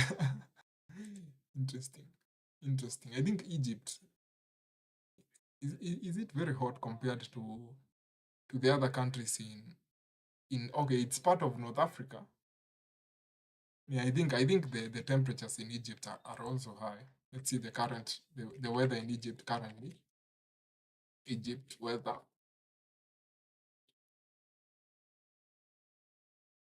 It's currently 24 degrees Celsius. And that is 76 degrees Fahrenheit. 24 is it? Okay, I'm seeing that during there are times when it gets to 31. Okay, 31 is high. 31 is high. 28, 31, 30, 35. On Tuesday, it's going to be 35 degrees. That is very hot. That is very hot. It was 38 when. Yeah, that's crazy, man. 38. 38 degrees. That's very hot. Kenya degrees. Kenya weather, sorry. Okay, in Kenya, currently we're in the rainy season. So it's currently 23. I'm seeing the highest we'll have this week is going to be 24. In Egypt, I've seen the highest they'll have this week is 35. Yeah, Lamine Yamal.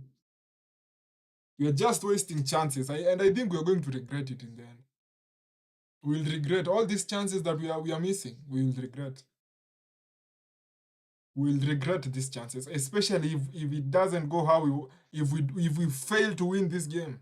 We are going to regret all those chances. Nice one. Eric Garcia. Eric Garcia. Which other part? Oh, okay. Which part of Tunisia did you go to? Because I know nothing about Tunisia. I can't even tell you anything about them. Lamine Yamal goal kick.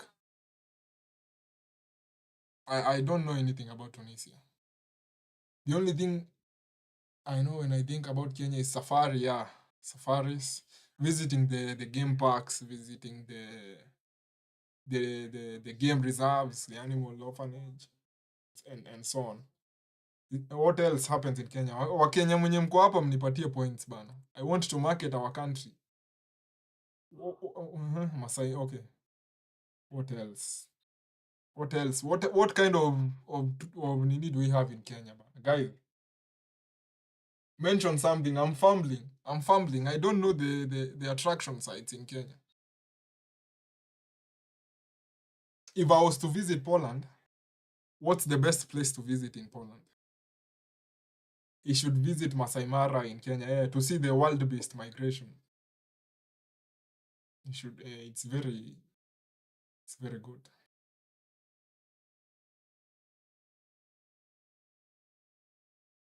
Which part of Poland is the best to visit?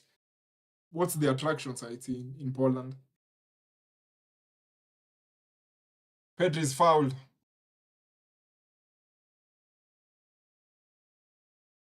Set piece Barca. How many minutes left? Because 61 minutes. We have 29 minutes to come up with something. We need these 3 points. If we get 6 points ahead of Real Madrid, it's giving us a cushion. Especially considering that. Another poor. Gavi. Nice attempt, Gavi. Corner. Ooh, it was on target. It was deflected, bana. Corner for Barca.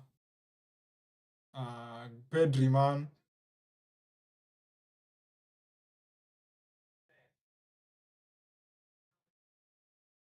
Easy crosses. Corners za Barcelona, they are so poor, man. Corners za Barcelona, they are so poor. In Poland, definitely many big cities, especially Krakow and Warsaw. And Warsaw I know it's the capital. It's the capital city. What kind of weather do you have in Poland? Is it very cold, very hot, or is it just a balance between the two?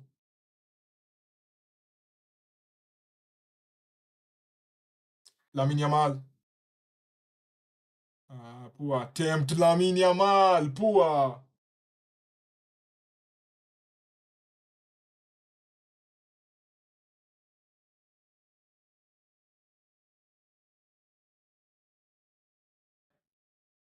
Intercept that ball, bana. Chukua your ball. Nice. Second half, itakuwa very nervous. In second half, it's very nervous. Considering what's happening.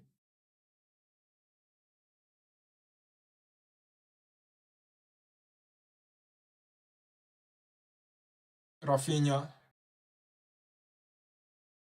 Balde, Araujo, Araujo, Lamine Yamal to Gavi, corner Barcelona. Let me see the tourist attractions in Poland. Tourist attractions in Poland.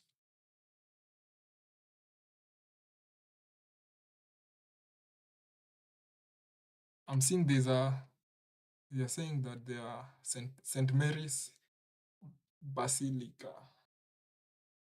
Another corner. St. Mary's Basilica. Pauline Museum of History. Wawel Royal Castle.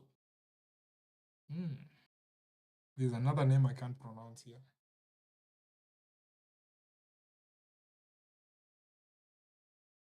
Foul banner. Will how do you pronounce this? It's very difficult. How do you pronounce this first? We I can't pronounce. Wieliczka. Salt mine. Some facts up about Poland. Capital is Warsaw. Why are they writing about the carbon CO2 emissions? Fertility, domestic product, GDP very high.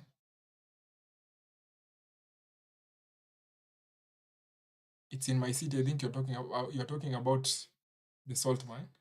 Lamine Yamal. Poor pass, Lamine. Poor passing, Lamine Yamal. Poor pass.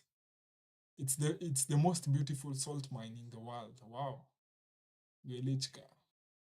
I wish there was a way you could send me a voice message. I can hear how you pronounce that. Let's look at that salt mine. We see how it looks. Another attempt. Salt mine. Copy, paste. Wieliczka.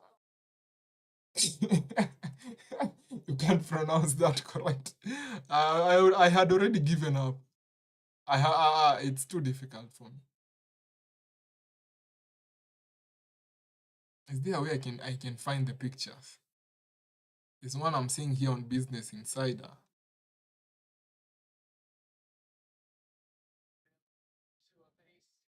Do they have the images of inside the? I am seeing they have some images. Oh, it looks nice. Let me put this on screen. I hope there's no copyright when it comes to images.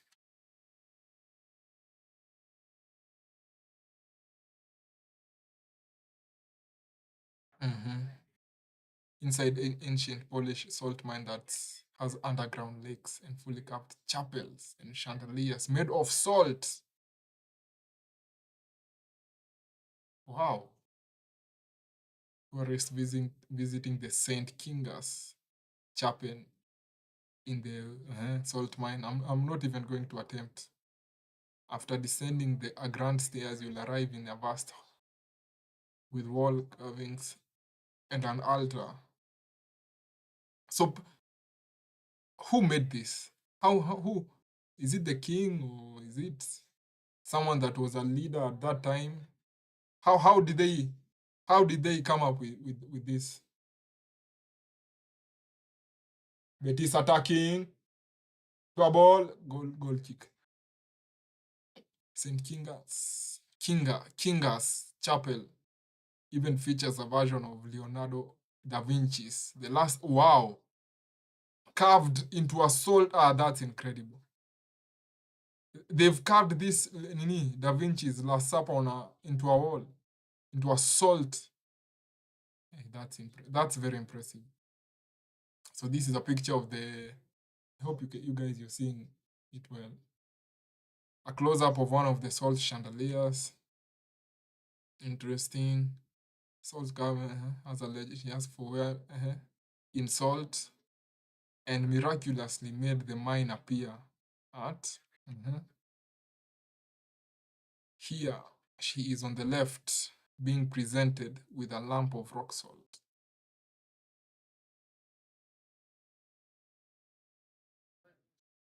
How did they make how did they make it complicated? It looks like a very difficult thing to do. You can even see they are saying it's complicated. King, a Hungarian princess, was due to marry Duke of Poland. They were both rich, so she couldn't think it was important to bring money. Instead, she asked for her father to insult. This was difficult as it will take an entire salt mine. Her father took to visit to Hungary, seeking God's advice, ring into a mine.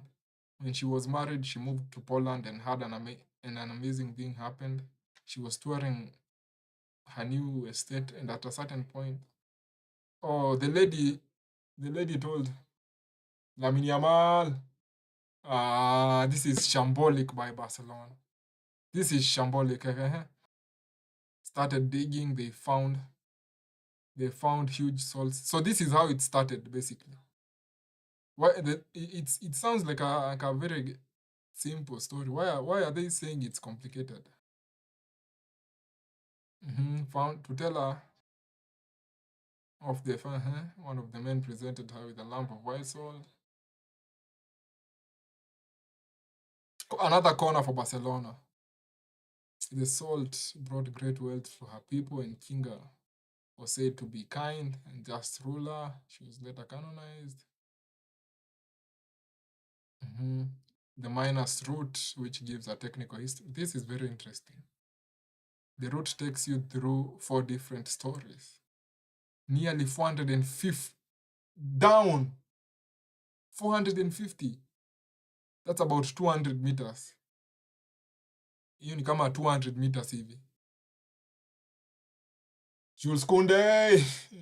Poor header, Jules Kounde. Offside. There's just over 2 miles. 2 miles of passageways and staircases and caverns on the tour. It can be a little chilly. Around 62 degrees Fahrenheit. I think that's a bit cold. It's very, very deep. Mnaona hizi vitu yenye mimi naona? Hebu angalia hizi zote ni hizi zote ni floors ama I think ni floors. Inaenda tu hivyo inaenda hivyo, it's that deep. I hope mnaweza ona hiyo picture from your side. Wow, wamesema ni 450, nearly 450 feet deep ground. 450 feet ni kama how many meters hivi? 450 feet, hiyo ni very deep. Very impressive. Feet to meters, wacha tuone. Convert. Feet to meters, 450 feet. 450. Hiyo ni 137, si 200. Mimi nilikuwa nimepronounce. Miscalculate. It's 337 meters deep. Or not 300, sorry. 137. Sorry for that. 137 meters. Thankfully, at the bottom, you don't have to. There's an elevator. Impressive. In the 19th century, the miners didn't have it. The engravings from time to time shows, which lowered miners. Ndio hii hapo unaona wakishuka na hiyo equipment miners at right before they started. This is dangerous work. Unaona venye umeandika hapa dangerous work. It is very dangerous. Kunini over 100 meters. Over 100 meters ndani. Hiyo ni ina sound very dangerous. Just next, pretty much everything you see here, it's salt. Okay, the person that is writing that is a comedian. Sadly, the cravings have seen some. It happens. No, easy structures zote. Lamine Yamal. No one on the end of that. We are just trying and there is nothing that is happening. Acha turudi kwa story zetu. This is even more interesting than hii game yenye tunafaa tukuwe tunaona. Sadly, the cravings have some damage due to it happens. All these ancient creations, wacha tuseme creations, they tend to suffer some damage. Here's a view from below.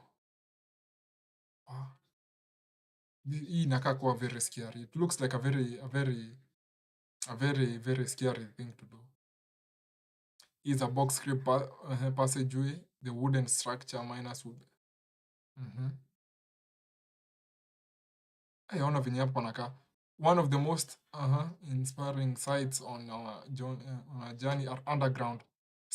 Lakes. There are even lakes huko down. This is a romantic spot. Wase wenye mkono wapoa. Ndio hiyo hapo kuna unaona hapo we are learning. This is a you can see hapo. I'm giving you guys ideas. Lake Wessel is another Wessel is another one of the lakes. The mine is a proximity to underground water must be constantly. Pedri anatolewa wanaweka Fermin Lopez. Naona pia Balde anatolewa wanaweka I think Gerard Martin. In 1993, the lowest levels of the mine, well below, flooded completely. 1993, the flood hit on April 13th. The water suddenly gushed. Outfoot by nothing. The floods filling the levels. Ilijaza kila kitu as the agency supported. As the floods were below the tourists, there were no casualties. Okay, that's a good thing. Today, water is under control. Kuna kitu wenye Barcelona bado they are trying but they are wasting the chances. But the disaster contributed to a decision to end commercial. They were still doing mining even in 1963, in 1993. Acha tusome comments kidogo. It's nice. The salt mine is nice, but because of it, we have a lot we have a lot of traffic because of tourists. And it's too small for tourists, okay? Too many drinking people. Too many drunk English people come to us. Okay. They come to drink in alcohol. And the other day, they visit the salt mine because, okay, interesting. Are there any tourist attractions in this city called Krakow?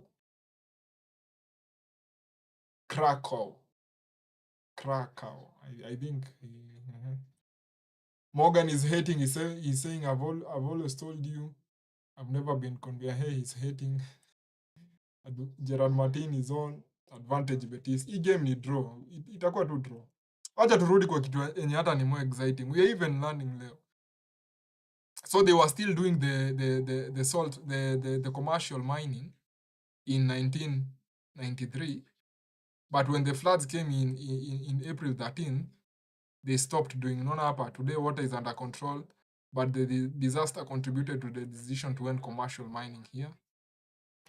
Tourists were even visiting the lakes in the 19th century. This engraving shows.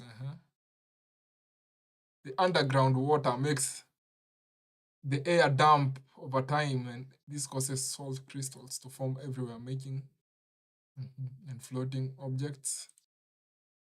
Leave something down there long enough, it will end up like this. Is it okay? Okay, they've said they no longer do it, so maybe.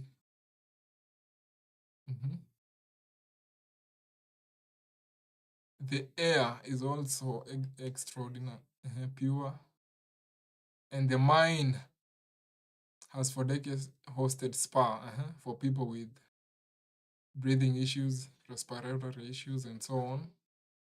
After COVID-19 pandemic, the spa set up a special program for 19 recovery. Unaona hapa kuna wase wenye wanafanya tizi wakiwa huku chini. There are people that are working out when they're inside this mine. Tumeona hapa juu we've been told that the air. I wish wange explain why the air is pure. I wish wange explain why they've said it's poor. It's pure, sorry. The mine credits its saying that its results are exceptional. Foul for Barca. How many minutes? 78. And constant low temperatures of between. The temperatures down there is between 13 and 14.5. It's also benefits of high relative humidity, high level of chlorium, sodium. Kuna wasee hapo unafanya tizi. Kuna huyu jamaa mwenye ako hapa is exercising. The lady hapo unaona she's doing rows. Hapa kuna watu wenye they are doing therapy, salt therapy exercises. Aside from health benefits, there's also much to see here. Aya, foul for Barca. Acha tuangalie hii foul. Rafinha direct to the goalkeeper. There are, aside from health benefits, there's much else to see. There are dioramas. Hii inamaanisha nini? Dioramas. Throughput demonstrating mining history and techniques. Method of extracting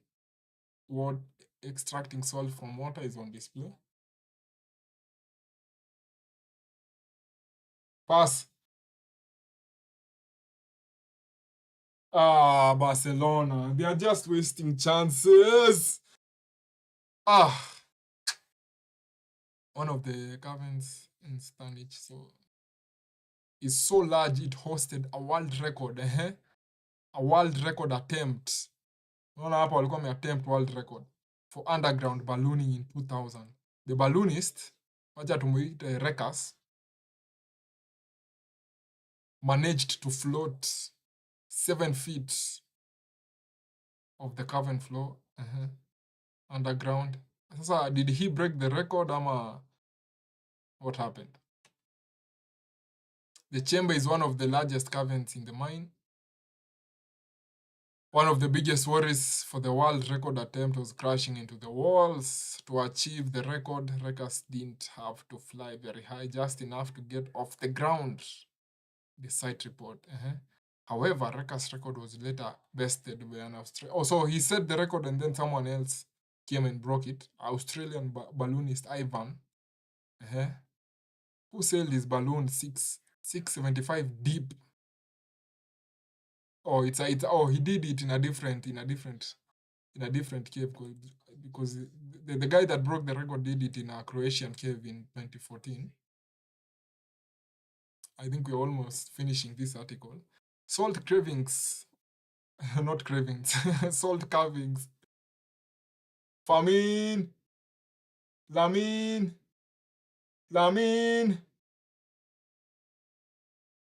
Offside, famine, offside. Acha tusome comments. Krakow is one of the most cultural and historic city in Poland.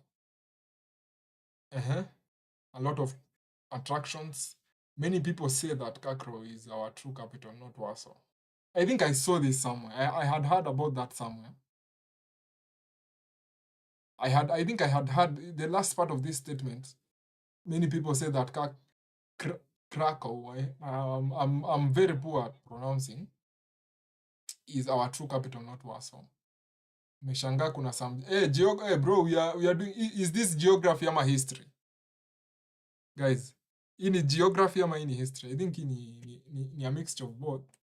To some extent, it's antimicrobial. Explain what you mean by that word. Antimicrobial. Bial. Microbial. Explain. Ukisema, ukitaja kitu kama hiyo sasa, to understand, but he's agreeing with it. He's saying it's true. So maybe you can tell us what this word means. Antimicrobial. Inamaanisha nini? What does that word mean?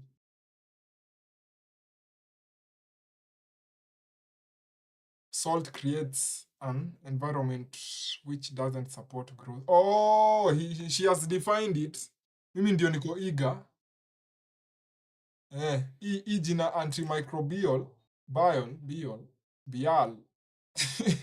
inamaanisha that an environment that doesn't support the growth of. Sasa leo we've learned a new word. Antimicrobial, antimicrobial. I hope I'm not butchering that. Famin Lopez, nice pass. Rafinha. That's why the air in the salt is pure. Oh, okay, so I've started understanding. Today we have Polish friends and they're educating us. Me, I love Gdansk. Gdansk is fantastic. He's fantastic. He's agreeing with that. How many minutes on the clock? 85 minutes and we haven't scored another goal. This is going to be a draw. Antimicrobial. And okay. We are learning. When you don't know how to pronounce things correctly, I hope we are learning. Tulikuwa tumefika wapi? Salt carving continues in Wielczka.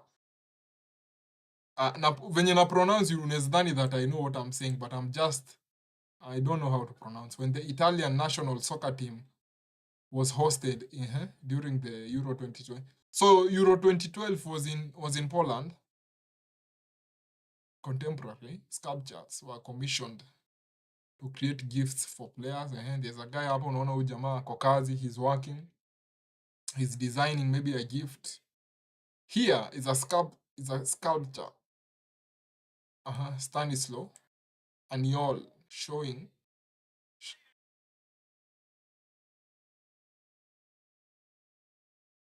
Lewandowski trying the overhead kick, nothing. Barcelona will fumble this. We have an opportunity to go 6 points clear, and we are fumbling it in front of everyone. Rafa, Lamine Yamal, too much, Lamine, too much. You're doing too much. You're doing too much, Lamine Yamal. You're doing too much. Just pass the ball and make a run. Haya, tuendelee na hii. This whatever we are reading is even more interesting than this game. Tulikuwa tumefika hapa. Jamaa he's working, carving a sculpture of the cities. Players also received soccer balls and boots carved. Interesting. Unaona venye hii inakaa, hii design ni kali. Very nice design hapa. Toa hii comment kwa screen. 3 soccer boots, This was back in 2012 for anyone that understand. But this website imetueducate sana. This website ilikuwa very well detailed. Sikuwa nadhani itakuwa detailed hivi.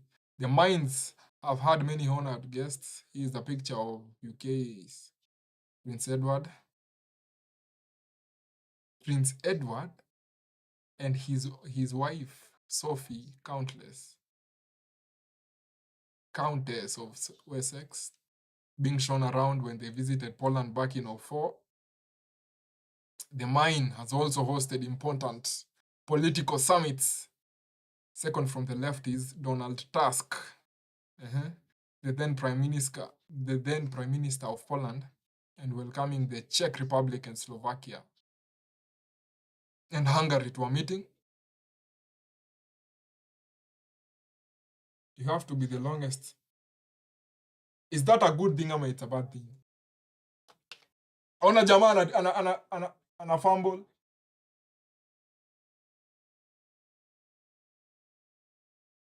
Now we are even learning geography. I'm telling you.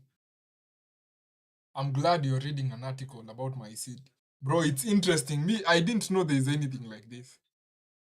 Shoots the ball. Szczesny with a good save. Corner Real Betis. Welcoming the lead. I'm very happy that you gave us this information. Because I didn't know that about this.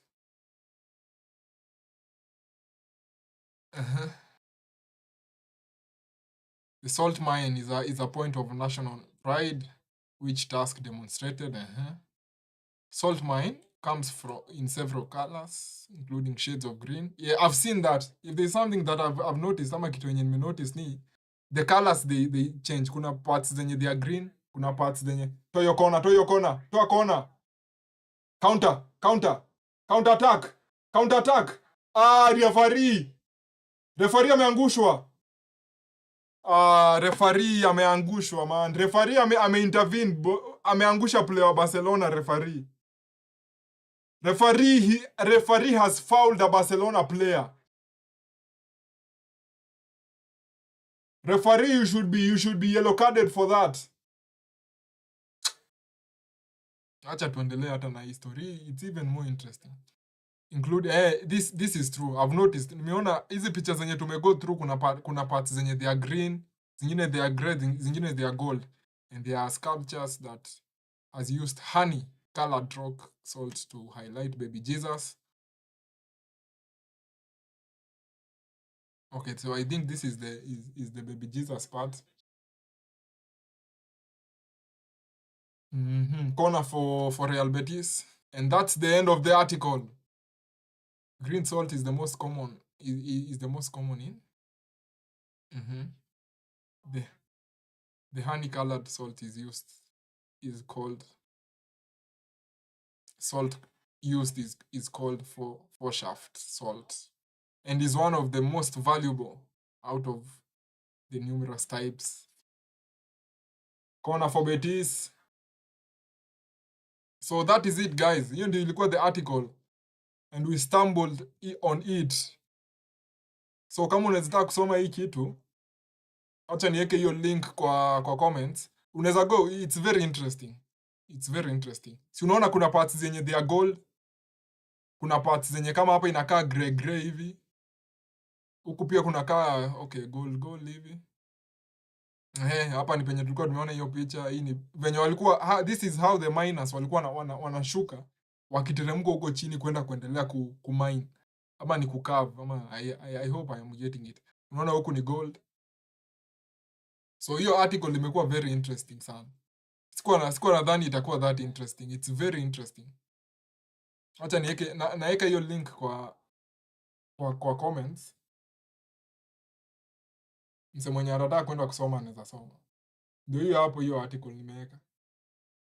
Unaweza copy, you paste, you can read it on a different time. Which city? I don't know how to pronounce the name.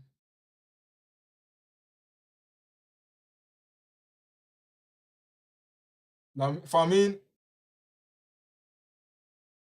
This is just purely now let's talk about Kenya. Kenya, I only know of Mombasa in Kenya. Sijui vitu zingine about Mombasa, Kenya. Kenya tuko na nini? Mombasa, Masai Mara, Vasco da Gama Pillar, Kariandusi. Tuko nazo pia, si ni wazito. You want to know about what exactly politics, agriculture, okay, people they are commenting.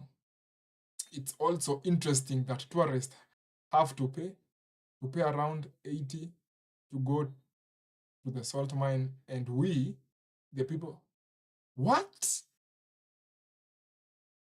You guys pay 10 and other people will pay 80. How much is that? I wanted to find a conversion. I didn't know anything about Kenya, to be honest. I wanted to go on holiday. We also have the equator in Kenya. By the way, I had forgotten to mention that. Kenyans, comment what we have in our Chesney. Foul on Chesney. Kuna Fort we also have Fort Jesus in Kenya. It's Kenyans, back me up hapa. Comment bana. Mimi am fumbling. Na sao nimekuwa put on the spot. But hiyo ilikuwa very interesting. Acha tuone kama kuna other pictures. Pia ukienda usearch kwa Google, acha nitoe comment. Unaweza ona unaweza enda upitie hizi vitu. Uone hizi salt mine. Kuna nini ingine enye tunaweza hiyo salt mine, it's very nice. Rafinha with a poor first touch.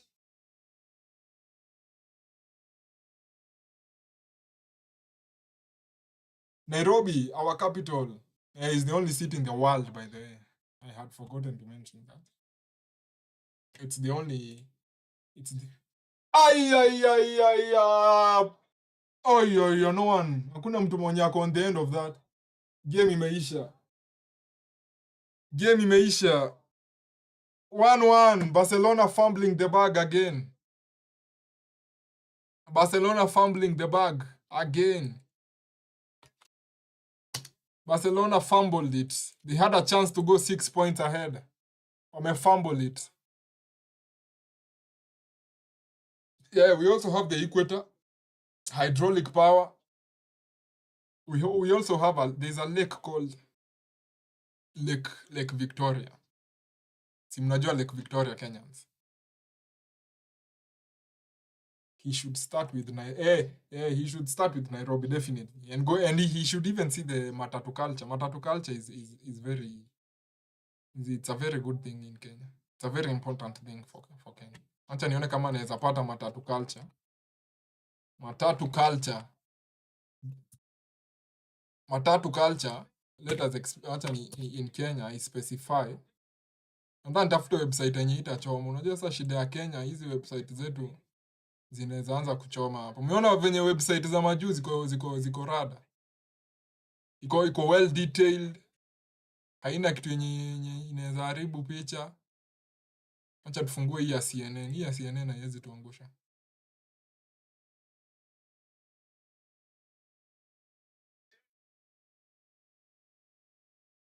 Acha tuone kama tunaweza weka matatu culture on the screen.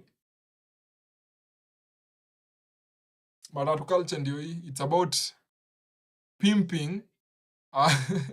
It's about it's about pimping our public service vehicles, yeah? And we make them look so nice. It's one of the things that people in Kenya really like. But I don't think this website it covers it that well. But you can see, yes, it's art. Yeah, that's the best word to describe it. It's art that is painted on the vehicles. vibrant minibuses. Yes, matatus are like minibuses in Kenya. Each matatu is louder than the next, complete with graffiti. Yes, this is what I was talking about. Graffiti style artwork, custom designs, flashy lights, loud music. They attract people. They are cheap, convenient. Oh no, mbona wanasema cheap? Wanatushushia ni. Convenient and sometimes chaotic. Matatu are the main choice of transport for most Kenyans, fact. But matatu culture may soon be under threat for the government bans. Hii ni ya kitambo. This website is not up to date. You see, this article was written back in 2017, so it's not up to date. Very embarrassing behavior by Ansi Flick not playing. Sadly, holidays in countries like Kenya, very expensive. How much would you want to pay for a holiday? I know someone who does that. How much? I don't think it's very expensive. Pimping, yeah, we pimp our rides. But I would love to explore Africa. You can come to Kenya. We invite you to Kenya. Guys, that was a very good tangent. And I'm very happy. Despite the fact that we draw the game 1-1. I'm on the wrong screen. Sorry. Despite the fact that we draw game 1-1, we've learned something, and that is why I love doing this watch-alongs. Kitu ingine yenye nilinotice, kuna game yenye nataka tucheze before we go. Tucheze game moja ya flags. We play one game about guessing flags and then we dip with Polish agents. That is too much. but maybe someday. Okay, you are using Polish travel agents. There are some good traveling companies in Kenya in terms of they take you around all the best places, and then you pay. I want to see how many 8,000 Polish to USD. That's expensive. That's expensive. You need $2,000. It's very expensive. Maybe I can put you in touch with someone that can that can take you around the country. We play one game and then we dip. We guess the flags and then we call it a Watchalong. I want to dip. I want us to play. Nilipata hii game and I think it's very nice. Watu wanacheka nikisema pimping. Tucheze game moja ya country flag quiz and then we call it a Watchalong. Play.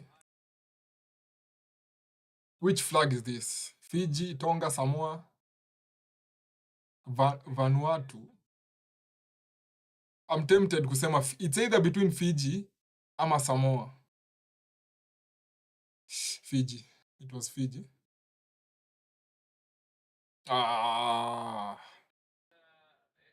Andorra, Moldova, Armenia, Chad. Mtu comment which flag is this? Mtu mmoja comment mwenye anajua. Mtu mwenye anajua comment. Mimi I think it's between Chad or something. Hii ni flag ya country gani? Chad. Mtu mwingine mmoja comment. Acha tuchague Chad. Chad, nice. This one, it's not Israel, it's not Jordan. It's between these two. East Timor or Brunei. Chad. The one on the screen, Yunia. It's not Israel. It's not Israel. No, it's not Jordan. Which one is it? Timor, Morgan anasema Chad, Timor. Acha tu. Mtu mmoja akicomment tu. Very good. This one I know. This is it Bahrain or Qatar? This is Qatar. I know this one.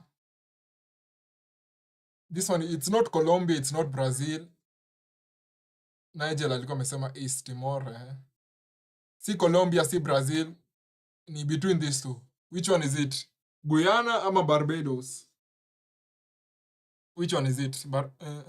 Which one is it? Hiyo sijui, I have no idea. But I know it's not Brazil, na si Colombia. So maybe someone can tell. I hope don't Google it. Just guess. Which flag is this? No one is commenting. It means it's very difficult. Who's going to comment this one? I have two people who have said it's Guyana. Let's go with Guyana. Next. You guys are good at this. I want to say Panama. I know this is Panama. Should I guess Panama? Let me guess Panama. Hata mimi nipate moja. I knew it. The next one. This is it Slovenia or Slovakia? It's between those two. It's not Russia, it's not Andorra. I think it's Slovakia. We are on flag number 7 out of 25, so we have a couple of flags to go. Slovenia. Panama, tulipita Panama, Slovenia. Acha tuone na Slovenia. Mtu mmoja, if someone answers it, I'm going to select it. This one is Albania. I know this one. This is Monaco. I want to say this is Monaco, guys. I have already decided it's Monaco. That is my opinion. I think that's Monaco. Because of Poland, it's inverted. Poland, it's white and then red. I think this is Monaco. Do we agree on that? Do we agree on that? Do we agree it's Monaco? Acha nichague Monaco. It's Monaco. It's green. If it's green, it means we've passed. It's Monaco. Monaco and Poland, they are the same flag, but Okay, this is not. I've framed it differently. Poland and Monaco, they have the same colors. The difference is Poland starts with white and then red, but Monaco is red and then white. The next one on the screen, it's not South Sudan. Now see Ethiopia. It's not Ethiopia. So it's between these two. It's either between Benin or Guinea-Bissau. Anyone? Anyone? Comment. Mtu mmoja comment. Mimi sijui hiyo ni gani. Benin, Guinea-Bissau. Yeah, and Indonesia is also like Monaco. Okay. I didn't know about Indonesia. Benin, okay, we have some. The person that will be sending the first comment, I'll be using that. Benin, it's not Benin. Guinea-Bissau, it's Guinea-Bissau. Guinea-Bissau is in Africa. Next flag. Ay.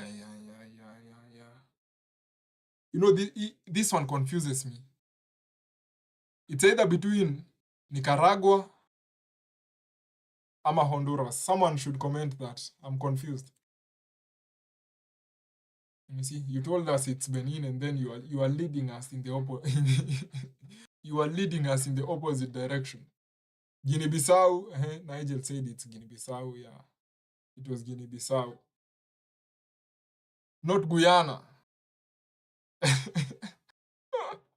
Guys, we so far we've done 11 flags and we've scored 8. It's not bad. It means we've only missed, we've only been wrong thrice. That's not bad, but we are in number 11 out of 25. So should we go with Guyana or? Someone should comment. Nicaragua. Morgan has said it's Nicaragua. Ay. Morgan, why are you lying? Why are you lying? You have you have lied to us. The answer is Honduras. Okay, next. This one is for you. I'm going to give you a leakage. It's not Belgium. I can guarantee you that.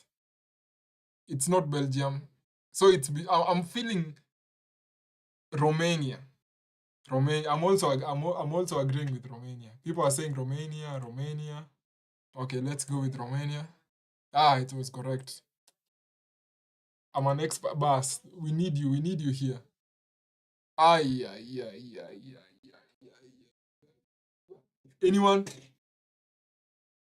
Brunei, Philippines, Vietnam, East Timor. This one, I'm giving this one to you guys. I have no idea.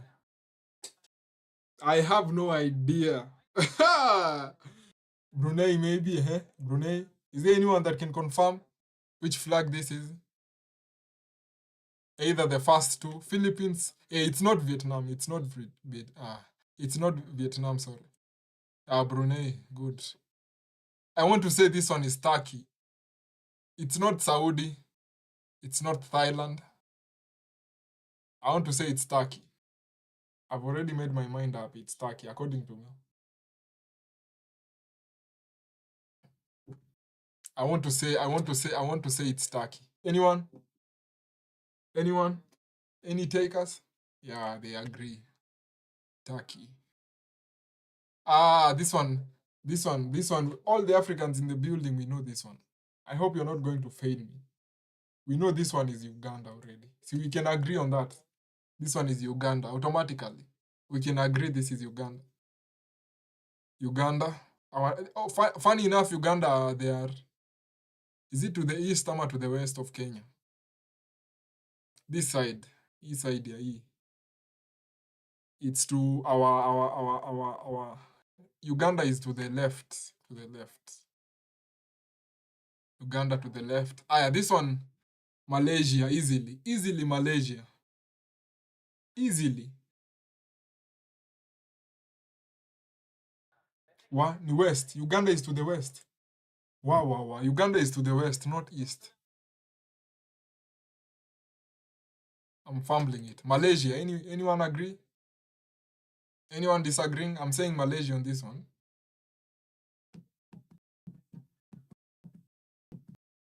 Malaysia. Yeah, he agrees. We are in number 17 out of 25, and our score is 13. 13 out of 17. I'm giving this one to you guys. I'm saying Cape Verde. Nigel is also agreeing with Malaysia. We've all agreed on that. I'm saying Cape Verde on this one. Cape Verde. Morgan has confirmed. If we fail this one, we are going to hold it. Morgan, good one. Easy one. This is an easy. Easy. We already know this one, guys. Italy. Easily. I think we can all agree on that. Mexico, it's the same flag, but the colors are arranged differently for Mexico. Because for Mexico, the green is on this side, and then red is the first color here, and then they have a star here in the middle. I think we can agree on Italy. The country of spaghetti and lasagna. Yep. Next one. Okay. Yeah. Which one is this? Guys, it's not Ethiopia, it's not Rwanda. So it's between Mozambique and Mauritania. I'm going to need you guys to save me on this one. Comment. I'm leaving this to you. Mauritania, we have the first Mauritania. Mauritania. Any takers? If we fail, we will win.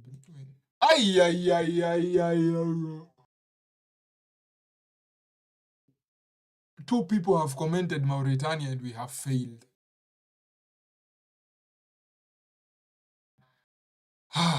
This is painful. Nigel is telling us Mozambique. He knew. I wish I waited for him. We are currently 15 out of 19. We've failed 4. There are people that are here to lead us the wrong way. You see, the fact that they are laughing at our failure means they wanted us to fail. You see, these people. Nigel said Mozambique. I wish I had said that. I had listened to him. North Korea. Morgan, you won't fail to know this one. Morgan is from North Korea. Morgan is from North Korea. This one can confuse a lot of people because most people will go for Denmark on this one. But it's Latvia. It's Latvia. He told us it's Korea. It's Latvia. I think we can agree. Yeah. We at least we agree on that. It's not Chile. It's not Mexico. It's not Canada. It's this one, Antigua and Barbuda. At least I'm good at eliminating the bad ones, the bad choices. Antigua and Barbuda. Yeah, at least Morgan, you've redeemed yourself. This is flag number 23 out of 25. So this is going to confuse people. It's not Chile. I can guarantee you it's not Chile. It's either between Colombia, Venezuela, or Ecuador. I'm leaving you guys with this one. Morgan says Ecuador. Morgan has a success rate of 10% since we started playing the game. Ecuador, I guess. Okay, so you have 2 people saying Ecuador. Let's wait for everyone. 2 out of 4. I'm waiting for the other 2 so that we see whether we agree. 5. Okay. 5 seconds before I answer. 5, 4, 3, 2, 1. Any other comment? No one has commented yet.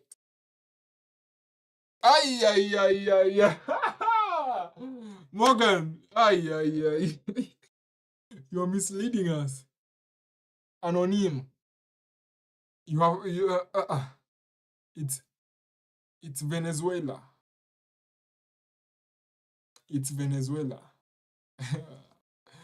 It's Venezuela. It's Venezuela. It's Venezuela. It's not Ecuador. But these flags look so They look similar. Ecuador flag. Ecuador flag. You see the flag.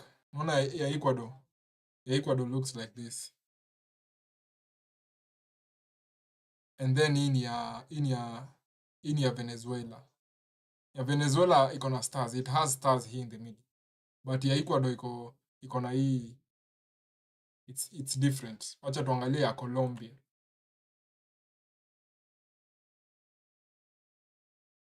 Colombia flag. Colombia is it's just blank. This one, this is Ecuador. Eh? This is Colombia. They are nearly the same. They are so similar. I knew it would confuse us. So the one with stars here in the middle, it's Venezuela. Okay. This one we know. I think we know this one.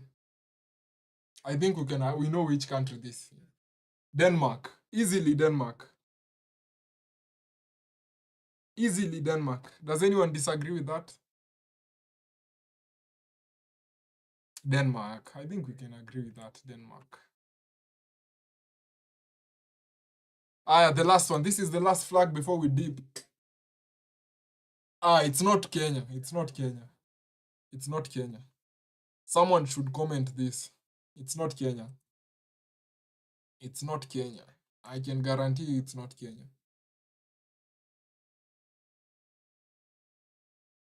Burkina Faso. Okay, Niger, Burkina Faso. We've completed. Our score is 20 out of 25. 20 out of 25, it's not that bad. Although there were some double legends in between us. People, they were misleading us. There were people that were misleading us. That being said, guys, big up yourselves for tuning in. Tomorrow we'll be back with a Manchester United versus Manchester City watch along. And we will also be playing this game, I think, during the watch along. And in case there's anything you want us to talk about tomorrow during the watch along, you can just feel free to comment. Today we've learned something that we didn't know about, and it was very interesting. So hopefully you guys, you've enjoyed that. Come on, if you're here, hit the like, subscribe, share, everything good. And I will see you guys tomorrow for the watch along. Nigel Ringa. Bye guys. Greetings from big up to you, my guy. Big up to you. Morgan is saying I think we have no chance. I think he's talking about Manchester United, but I won't miss it. Yeah, tomorrow it's going to be very interesting between Man U and Man City. That being said, big up yourselves. I'll see you guys tomorrow. Yeah, I think I'll start the watch along 15 minutes before the game begins. So yeah, make sure you tune in for that. Big up Poland, yeah, big up Poland. Big up Poland. And big up each one of you for tuning in. I'll see you guys tomorrow.